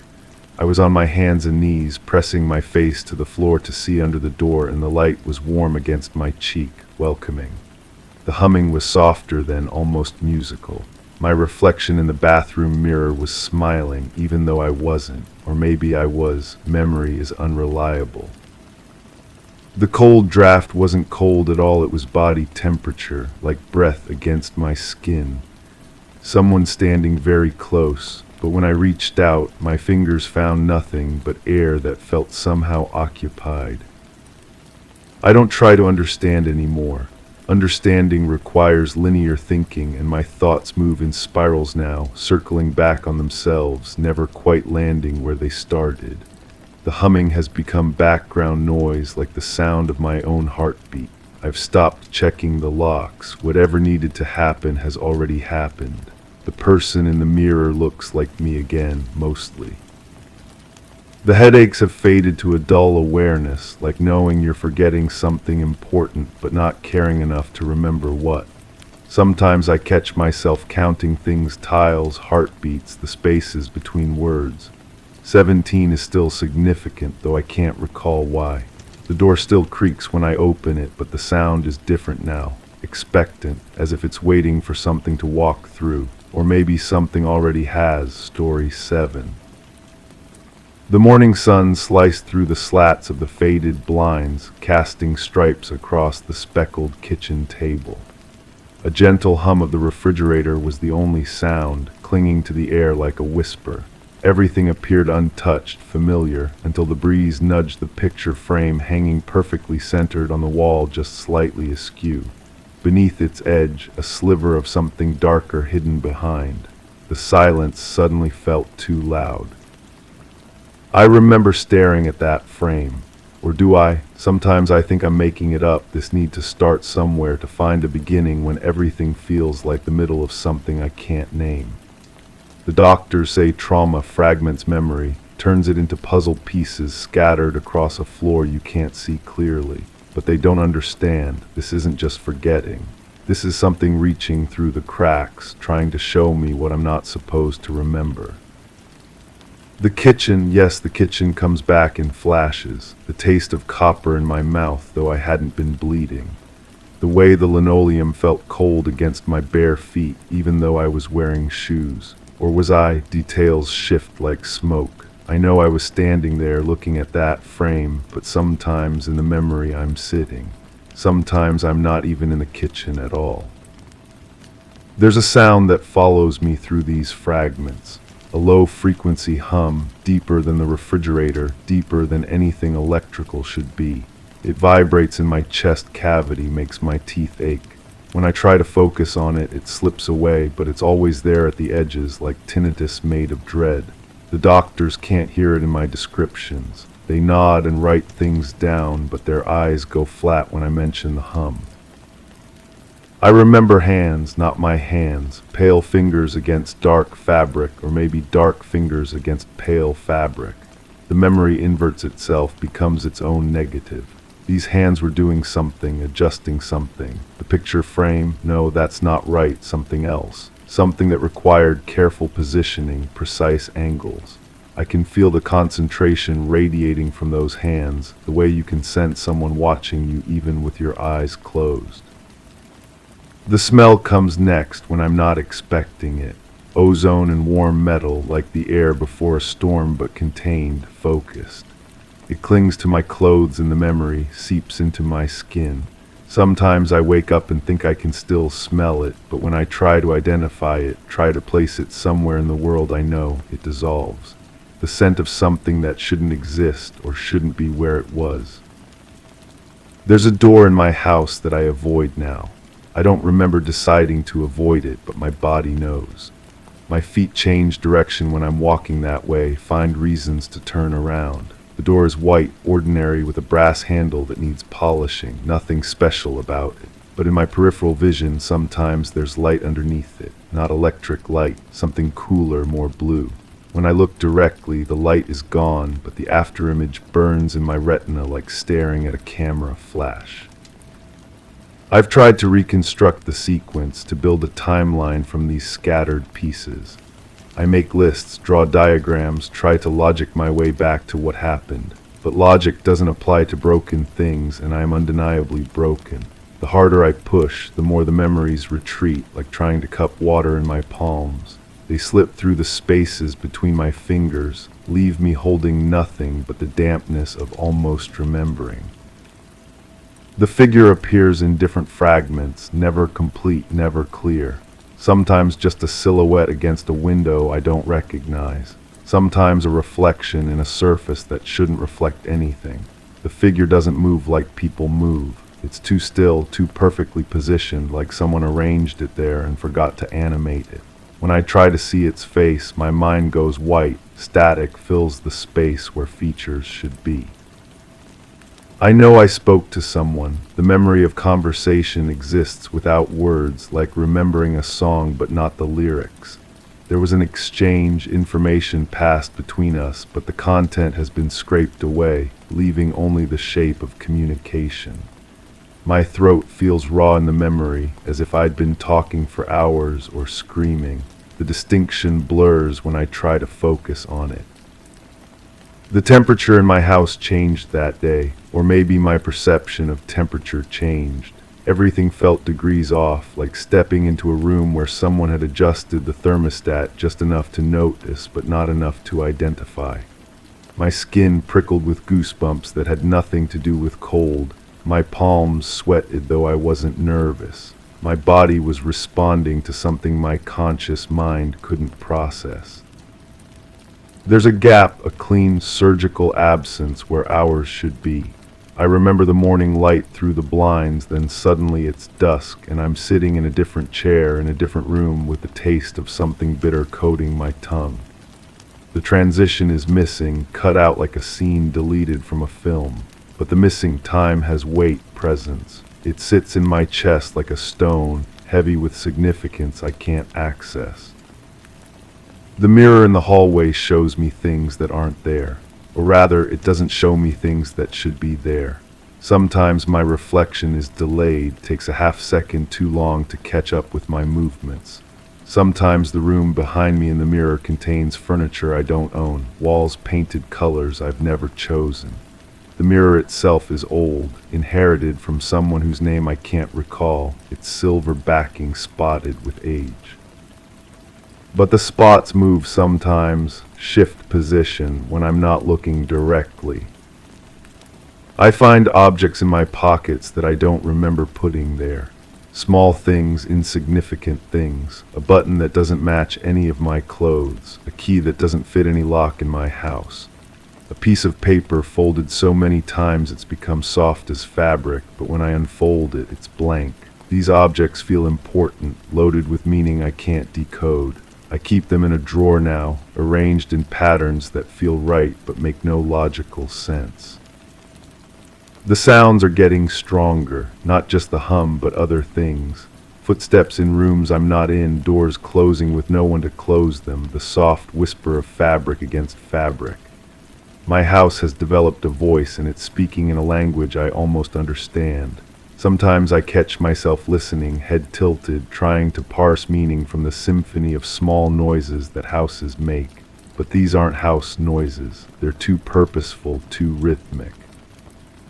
Sleep brings no relief. My dreams are full of corridors that don't belong to any building I've ever seen, lit by that same blue light that appears under the door.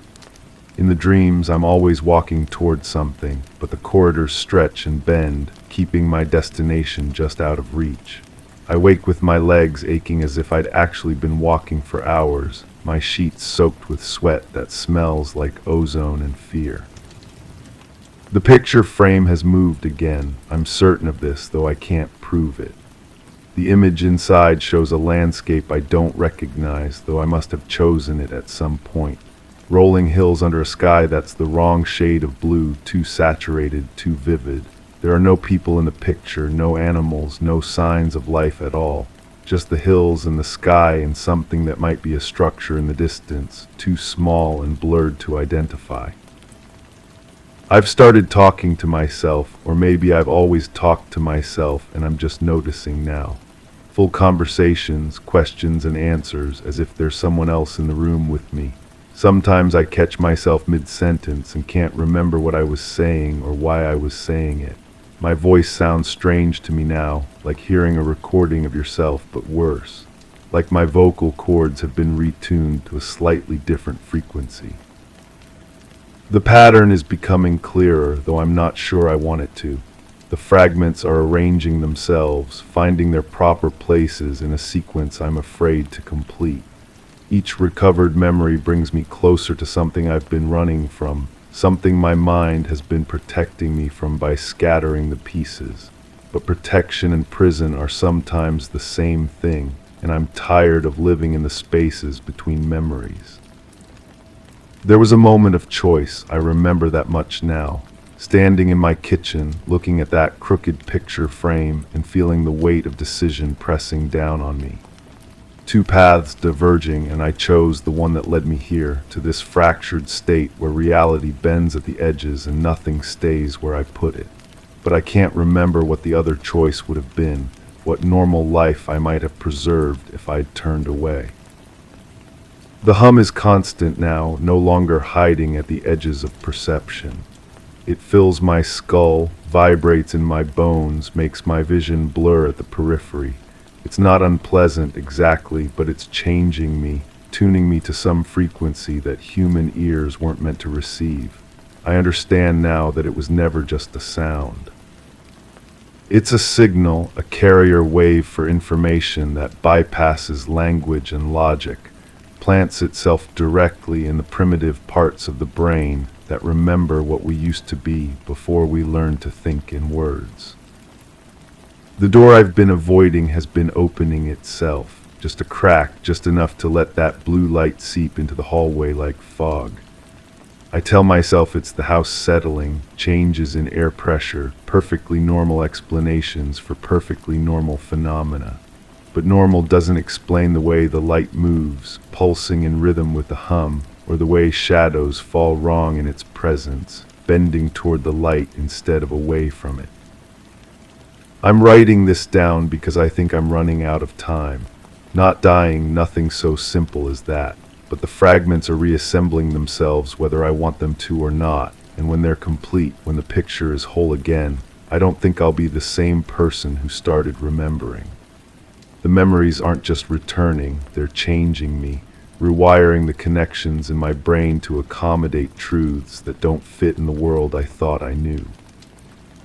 Something is behind that door, something I invited in or something that invited itself. I can't tell which anymore. The distinction might not matter. What matters is that it's been waiting, patient as stone, for me to remember enough to understand what I've become part of. The blue light is getting brighter, the hum is getting louder, and the space between what I remember and what I've forgotten is shrinking like a closing iris. I can feel it now pressing against the inside of my skull, this final piece that will make everything clear. It tastes like copper and ozone, smells like overheated metal and something organic going wrong. My hands are shaking as I write this, not from fear but from anticipation, from the terrible excitement of approaching revelation. The picture frame is perfectly straight now, and I can see what was hidden behind it. I can see what I chose to forget. The door is opening wider. The light is spilling into the hallway like liquid, pooling at my feet. In a moment, I'll remember everything, and remembering will change me into something that can live with what I know. But for now, in this last moment of broken memory and merciful confusion, I want to say that I'm sorry. Sorry for what I invited in, sorry for what I'm about to become, sorry for the choice I made in my kitchen that morning when the sun sliced through the blinds and cast stripes across everything I thought was real. The hum has become a voice, and the voice is calling my name. Story 8. The scent of freshly ground coffee lingered faintly in the air as soft morning light crept through the half-open blinds. The house was unusually quiet, save for the gentle hum of the refrigerator in the corner. A newspaper lay splayed on the countertop, untouched, pages fluttering slightly in an unseen draft. Yet the door to the study was ajar, though it had been firmly closed the night before. A fine layer of dust on the doorknob disturbed. Shadows quivered on the walls as if whispering secrets that clung to the stillness. Nothing happened last night. I want to make that perfectly clear from the start. I slept soundly, just like I always do, and when I woke up everything was exactly as I left it. The study door was probably open because of the settling of the house. Old houses do that, you know. The wood expands and contracts, and doors that seem secure can drift open on their own. That's all it was. I didn't see anything unusual when I went to bed. The hallway was dark, which is normal. I always turn off all the lights before going upstairs. The floorboards creaked under my feet, but they've been doing that for months now. Nothing strange about that. I brushed my teeth, put on my pajamas, and got into bed, just like every other night. It was just my imagination that made me think I heard something around midnight. Houses make sounds. The heating system clicks and hums, pipes settle.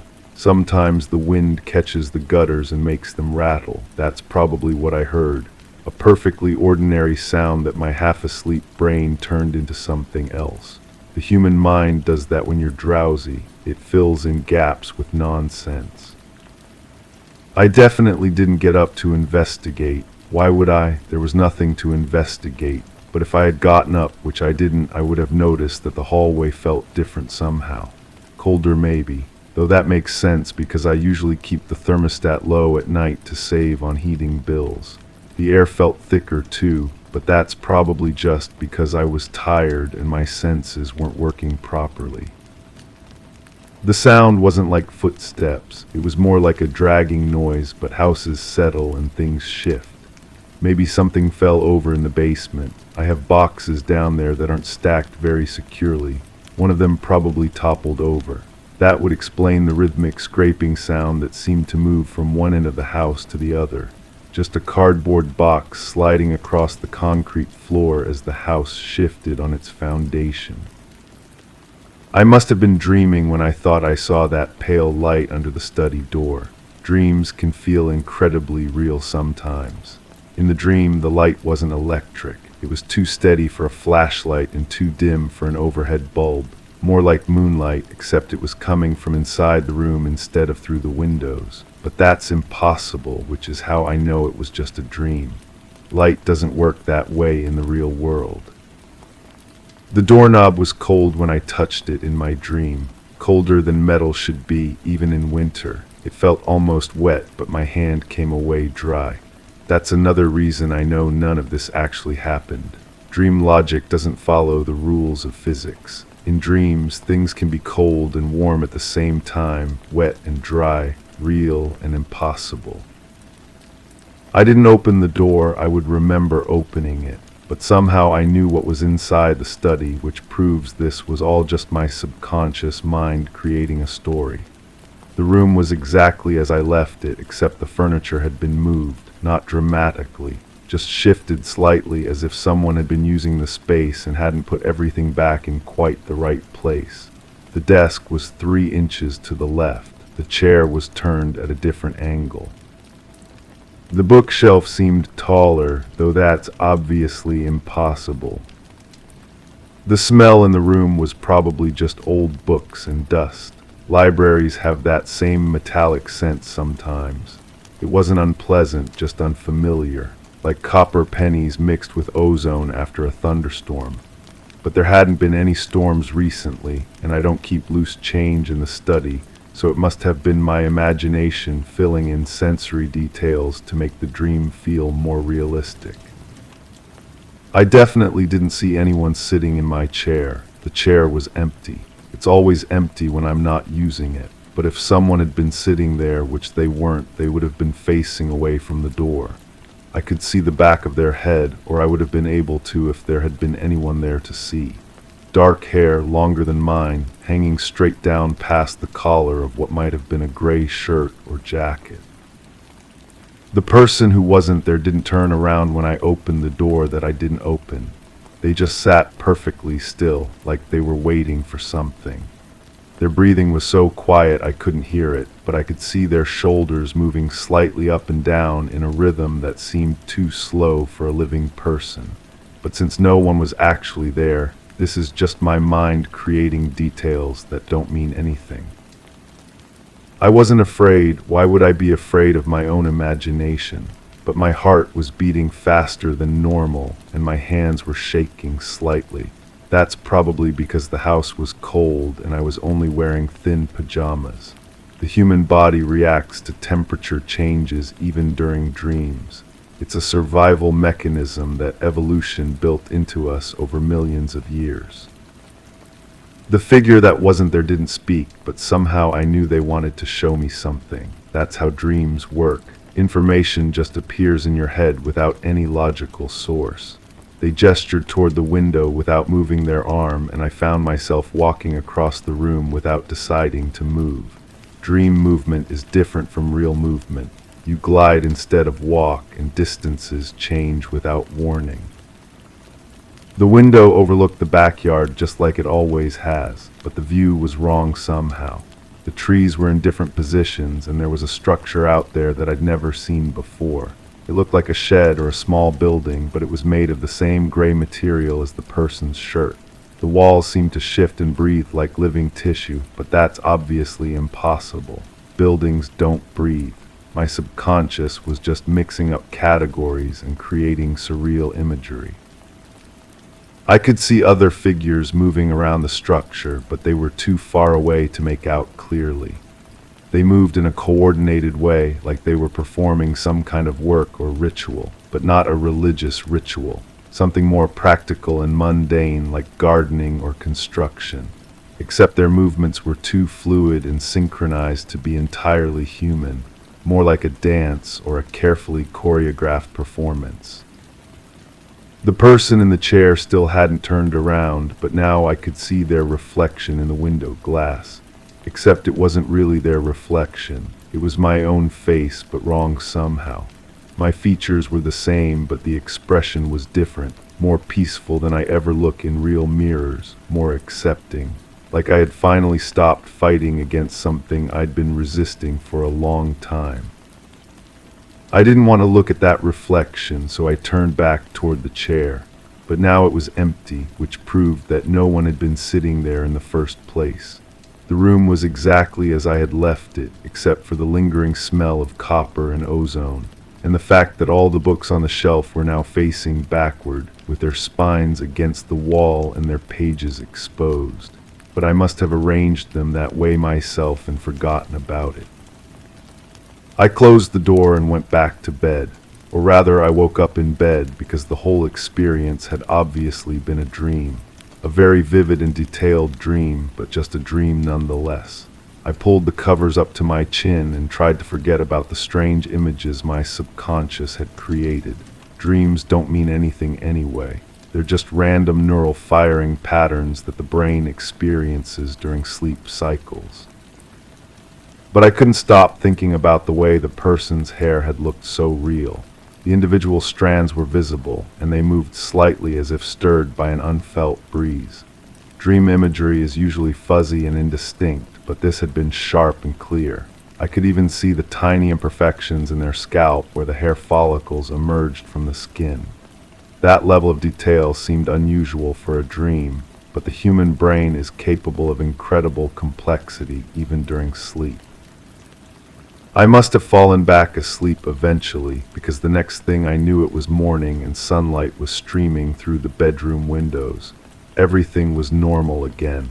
The house felt warm and familiar, and the strange sensations from my dream had faded to vague impressions.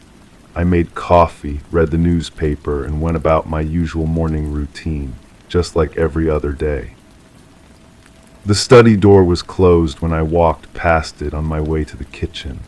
I always keep it closed during the day to maintain privacy and prevent dust from accumulating on my papers. I didn't feel any urge to open it and check whether the books were still facing backward. Why would I? It had all been a dream, and dreams don't affect the physical world. The books were undoubtedly arranged normally, spines facing outward just as I had left them. I did notice that the air in the hallway smelled faintly of copper, but that's probably because of the old plumbing in this house. Sometimes mineral deposits in the water pipes create metallic odors that linger in enclosed spaces.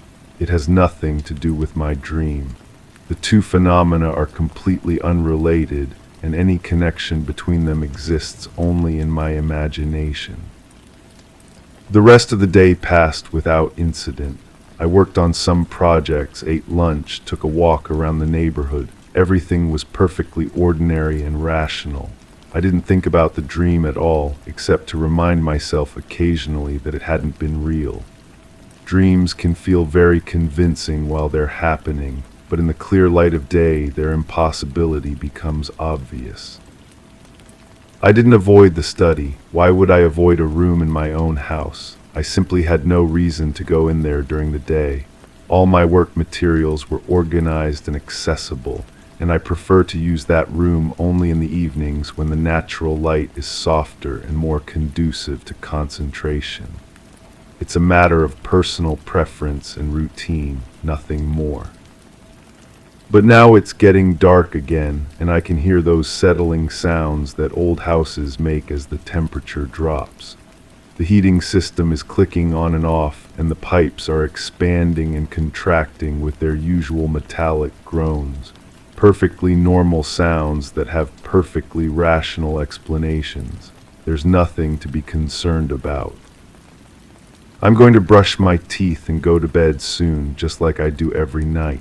I'll turn off all the lights and walk up the stairs, listening to the familiar creaking of the floorboards under my feet. Then I'll put on my pajamas, get into bed, and fall asleep peacefully. Nothing unusual will happen because nothing unusual ever happens in real life. The study door is still closed. I can see it from where I'm sitting, and it hasn't moved at all. The doorknob looks perfectly ordinary, not cold or wet or strange in any way. Just a normal brass doorknob on a normal wooden door in a normal house. If I were to touch it, which I won't because I have no reason to, it would feel exactly like metal should feel at room temperature. But I can smell copper again, stronger now than it was this morning. And there's that pale light seeping out from under the door, just like in my dream.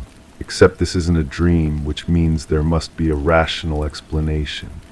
Maybe I left a lamp on in there earlier and forgot about it. Maybe the light is coming from outside and reflecting off something inside the room. Maybe my eyes are playing tricks on me in the dim hallway lighting. I should probably go check just to put my mind at ease. Not because anything is wrong, but because it's always better to investigate unusual phenomena and find their logical causes. That's how rational people deal with uncertainty. They gather information and apply reason until the mystery resolves itself into something ordinary and explicable. But I already know what I'll find when I open that door. Story 9. I always found comfort in the precise click of the office door each morning. It was a subtle assurance, a signal that everything was as it should be. 4 clicks as the latch settled, nothing more, nothing less. Then last Tuesday, the 3rd click was softer, almost hesitant. The next day, only 2 clicks whispered through the hallway. Today, I'm certain I heard a 5th. Something in its rhythm unsettles me, like a melody losing its tune. But the door remains closed, and maybe that's what's wrong. To whoever finds this letter, if anyone ever does, I've been carrying something inside me that feels too heavy for one person to hold.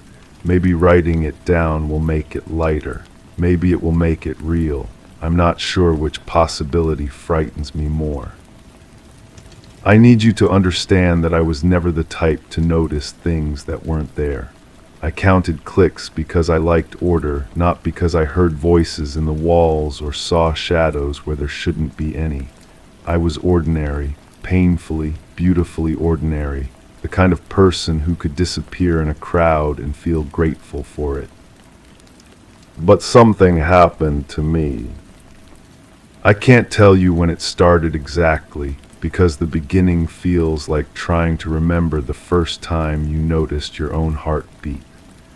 It was always there, but suddenly you became aware of it, and then you couldn't stop listening to the rhythm that had been keeping you alive all along. The fluorescent light above my desk started flickering 3 weeks ago, not the dramatic horror movie kind of flickering that would make you call maintenance. Just a subtle dimming, like someone was breathing on it from the inside. I mentioned it to my coworker in the next cubicle, but she looked at me with that polite confusion people wear when they're trying to be kind about your delusions. "It seems fine to me," she said, and I looked up to see the light burning steady and bright.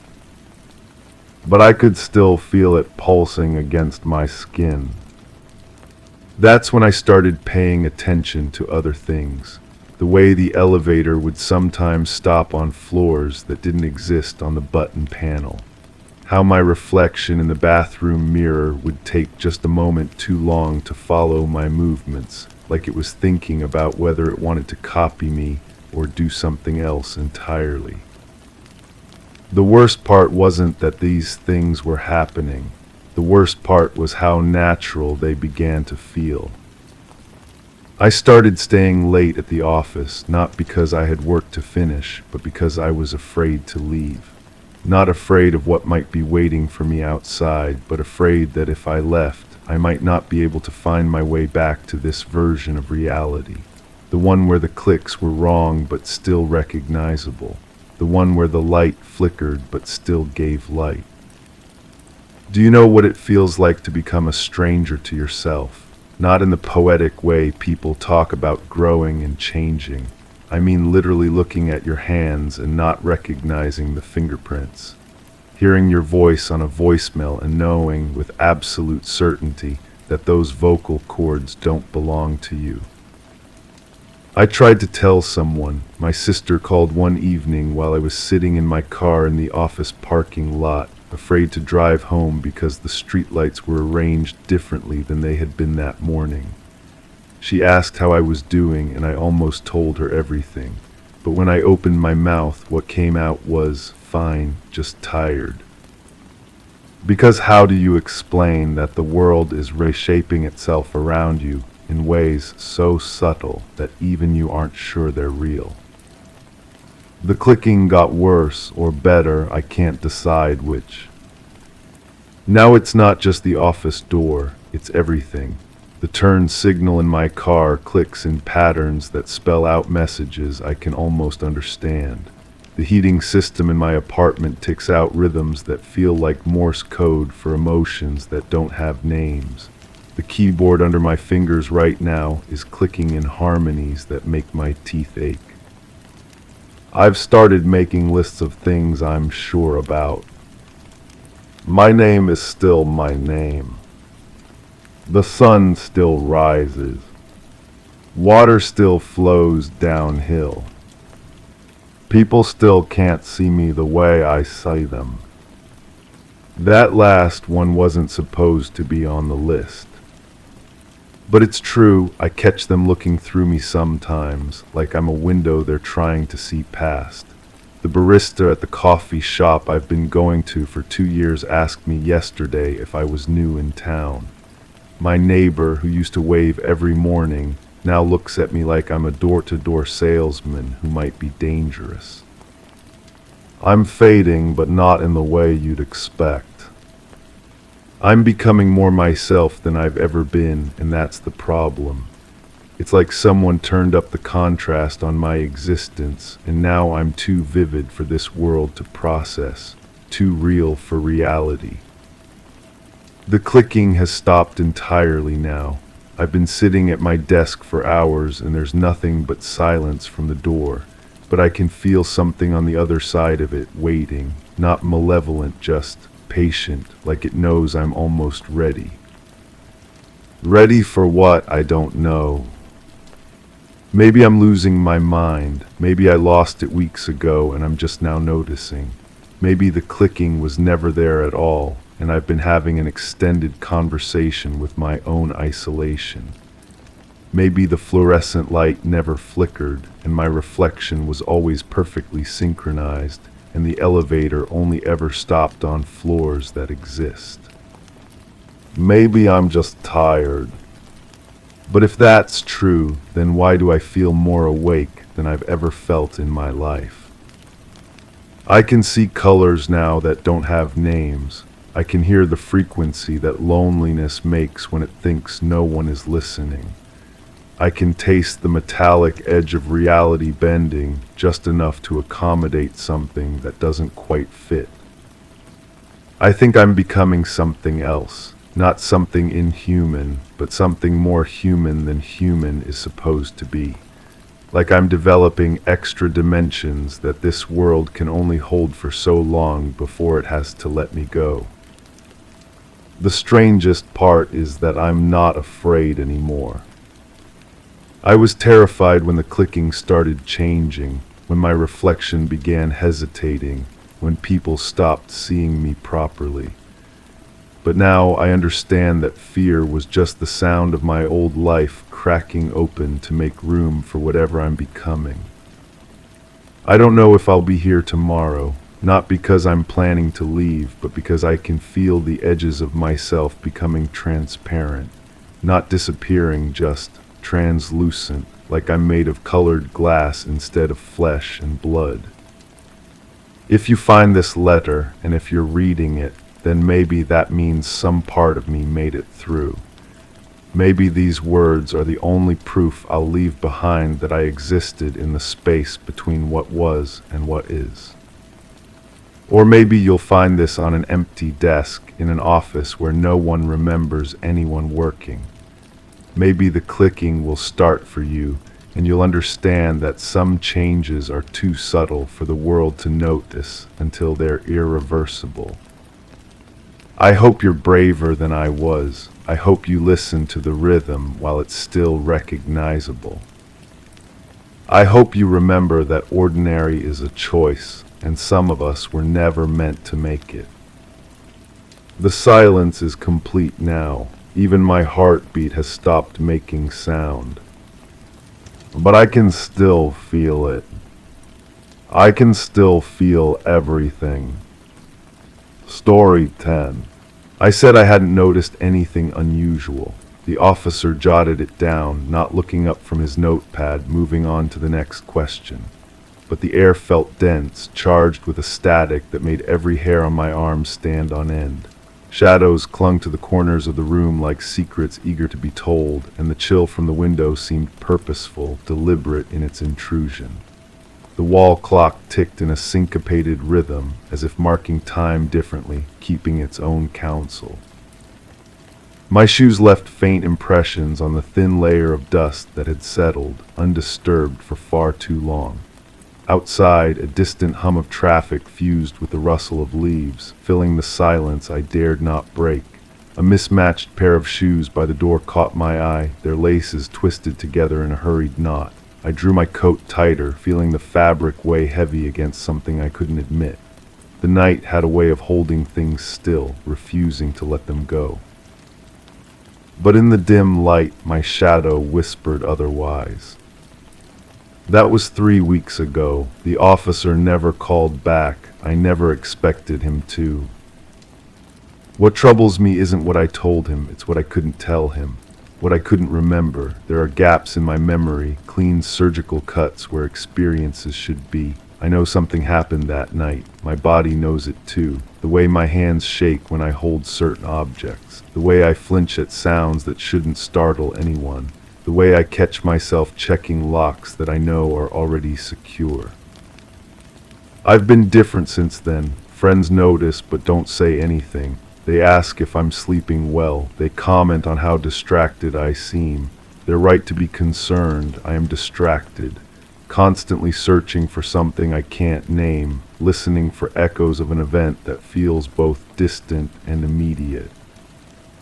The investigation began by accident. I was cleaning out a drawer when I found the recording device tucked beneath old receipts and forgotten batteries. A small digital recorder, the kind used for voice memos. I don't remember owning it. The battery was nearly dead, displaying a single file dated from that night. My finger hovered over the play button for several minutes before I pressed it. Static filled the room immediately. Not clean static, but something organic, breathing almost. Through the white noise, my own voice emerged, distant and hollow. I was speaking to someone, but I couldn't make out the words. The audio quality shifted constantly, as if the device was moving or being moved. In the background, there were other sounds, electronic tones that seemed to pulse with their own rhythm. A low humming that rose and fell like a tide. Then I heard myself laugh. It wasn't my laugh. The pitch was wrong, the timing off. It sounded like someone mimicking laughter without understanding what makes it genuine. The recording cut off abruptly, leaving me in a silence that felt heavier than the static. I played it again. This time I caught fragments of what I was saying. Words about lights, something about not being able to look away. My voice carried a tone I'd never heard from myself before, a mixture of wonder and terror that made my skin crawl. The first real memory surfaced while I was washing dishes that evening. My hands were submerged in warm, soapy water when suddenly I was somewhere else. Standing in my backyard, but not quite my backyard. The familiar fence was there, the old oak tree, but everything felt slightly off kilter. Like viewing the world through a lens that hadn't been properly focused. Above me, lights moved in patterns that defied any logical explanation. Not aircraft, not satellites. They pulsed and shifted, forming geometric shapes that hurt to look at directly.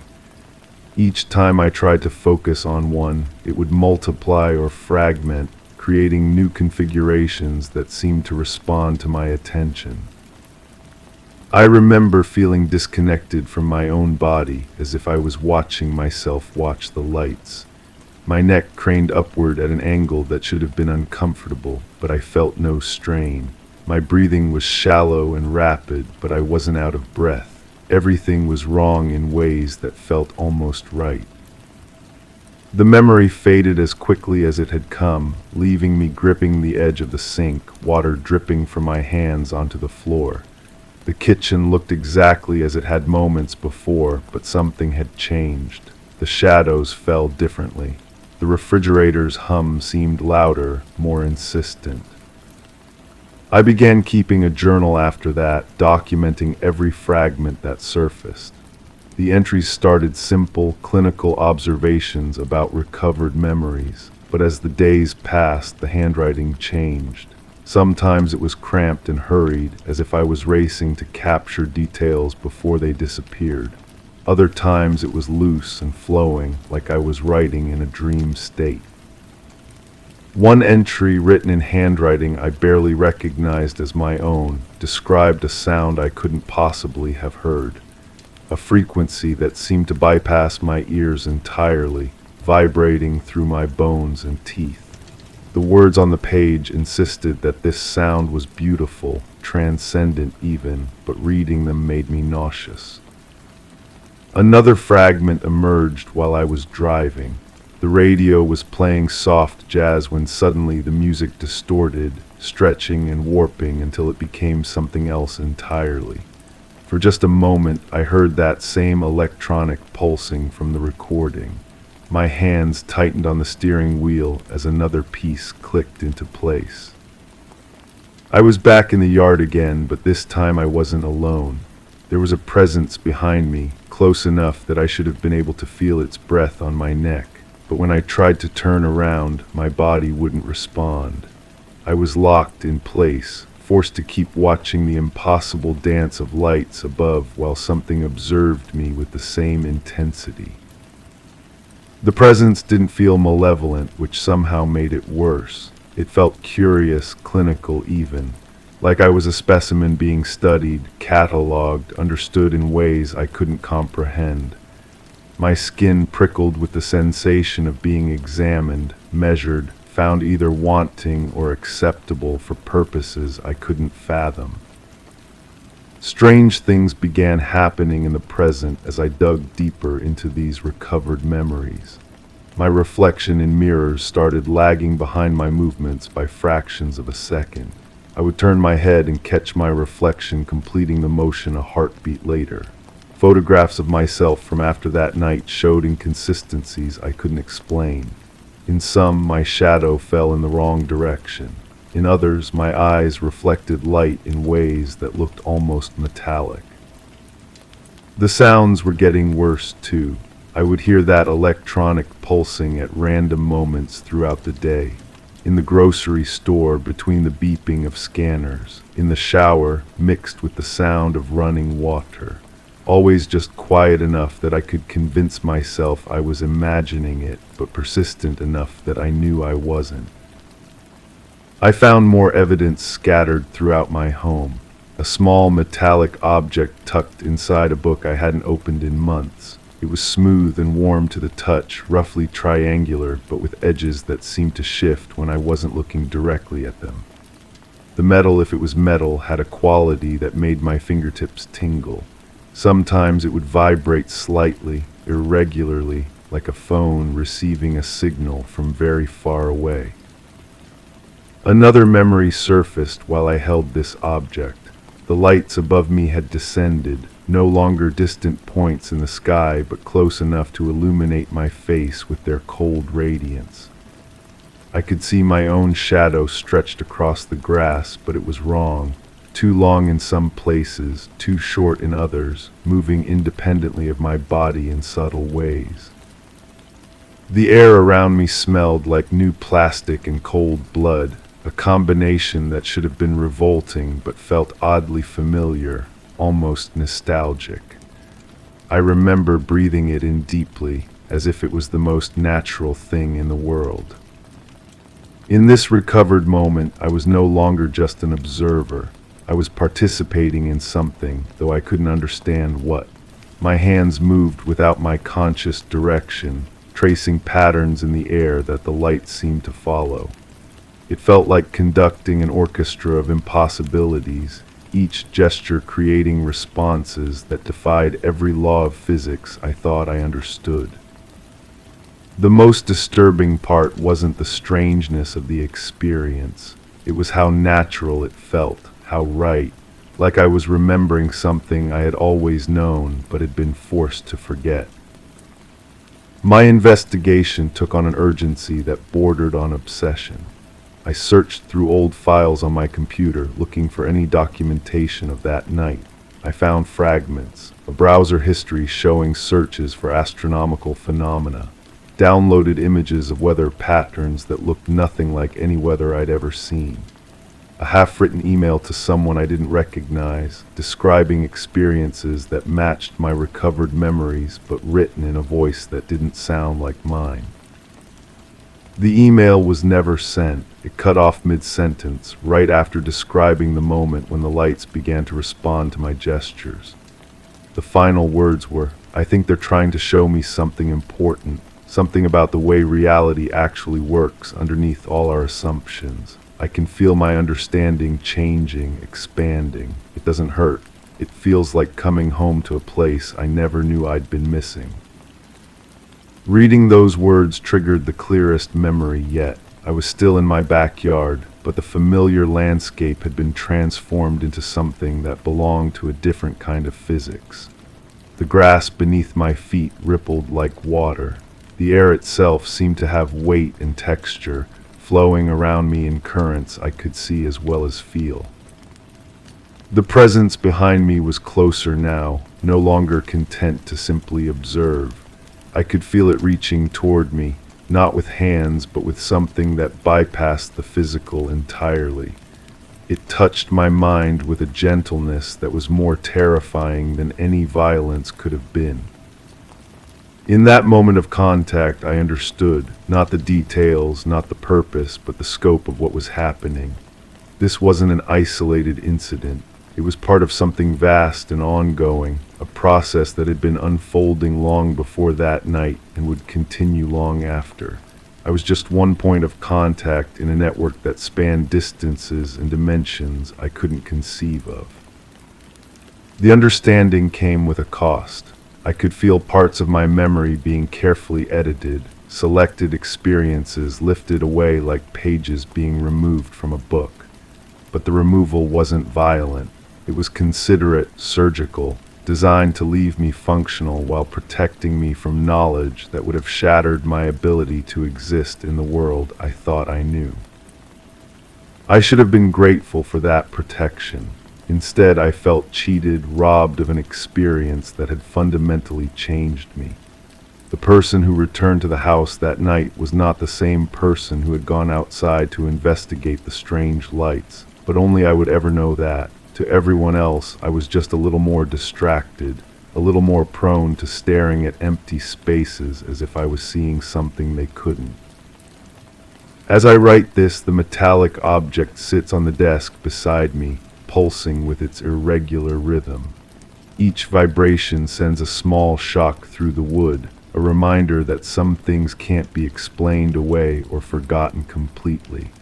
The electronic tones are getting stronger too, no longer hiding behind other sounds, but asserting themselves with growing confidence. I think they're coming back, or maybe they never left. Maybe the editing of my memory was never meant to be permanent, just a temporary measure to give me time to adjust to what I'd become.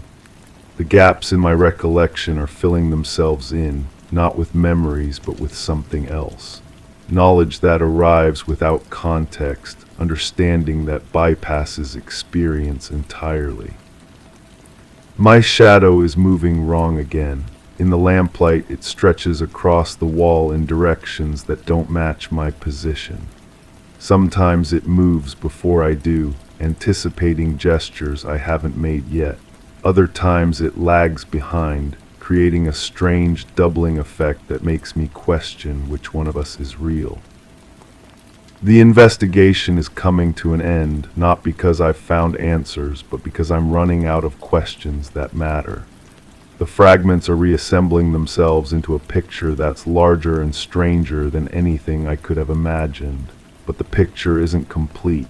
There are still pieces missing, experiences that were taken so cleanly that I can't even sense their absence.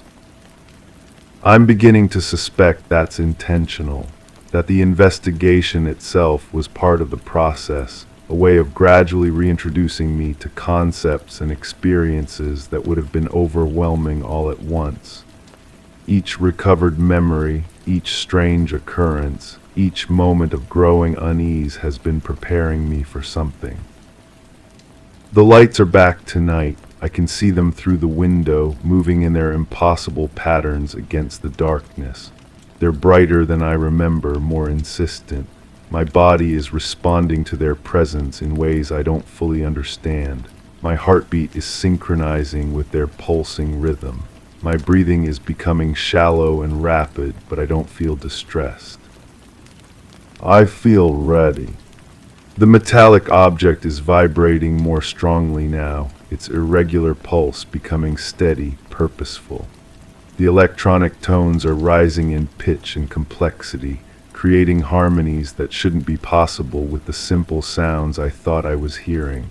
Everything is building towards something, converging on a moment that feels both inevitable and impossible. I should be afraid, part of me knows that, but the larger part, the part that was changed during that night I can't quite remember, feels only anticipation. Whatever was begun then is about to continue. Whatever was interrupted is about to resume. The shadows in the room are moving independently now, flowing like liquid across the walls and sailing. My reflection in the window is no longer quite human, though the changes are subtle enough that I might be imagining them. Might be. I can hear footsteps in the backyard, though I know no one is there, or rather, no one human is there. The presence that observed me before is returning, bringing with it an understanding that transcends language, memory, or conventional experience. My investigation is over. The fragments have served their purpose, leading me back to a truth that was always waiting for me to be ready to accept it. The gaps in my memory weren't damaged to be repaired. They were spaces deliberately left empty, waiting to be filled with something larger than human recollection could contain. The lights are at the window now, pressing against the glass with an eagerness that makes the entire house vibrate. The electronic tones have become a symphony of impossible sounds, each note reshaping reality around its frequency. The air smells like new plastic and cold blood, and I'm breathing it in like it's the most natural thing in the world. I understand now why the memories had to be taken, why the investigation had to unfold gradually, why I had to rediscover the truth piece by piece rather than all at once. The human mind isn't designed to hold certain kinds of knowledge. It has to be modified first, prepared, made ready for experiences that exist outside the boundaries of normal consciousness. That preparation is almost complete. I can feel the final barriers dissolving, the last protections being carefully removed. Soon I'll remember everything, not just what happened that night, but what I became, what I was always meant to become. The question isn't whether I'm ready for the truth. The question is whether the truth has been waiting for me to ask it properly. And I think I finally know how to ask.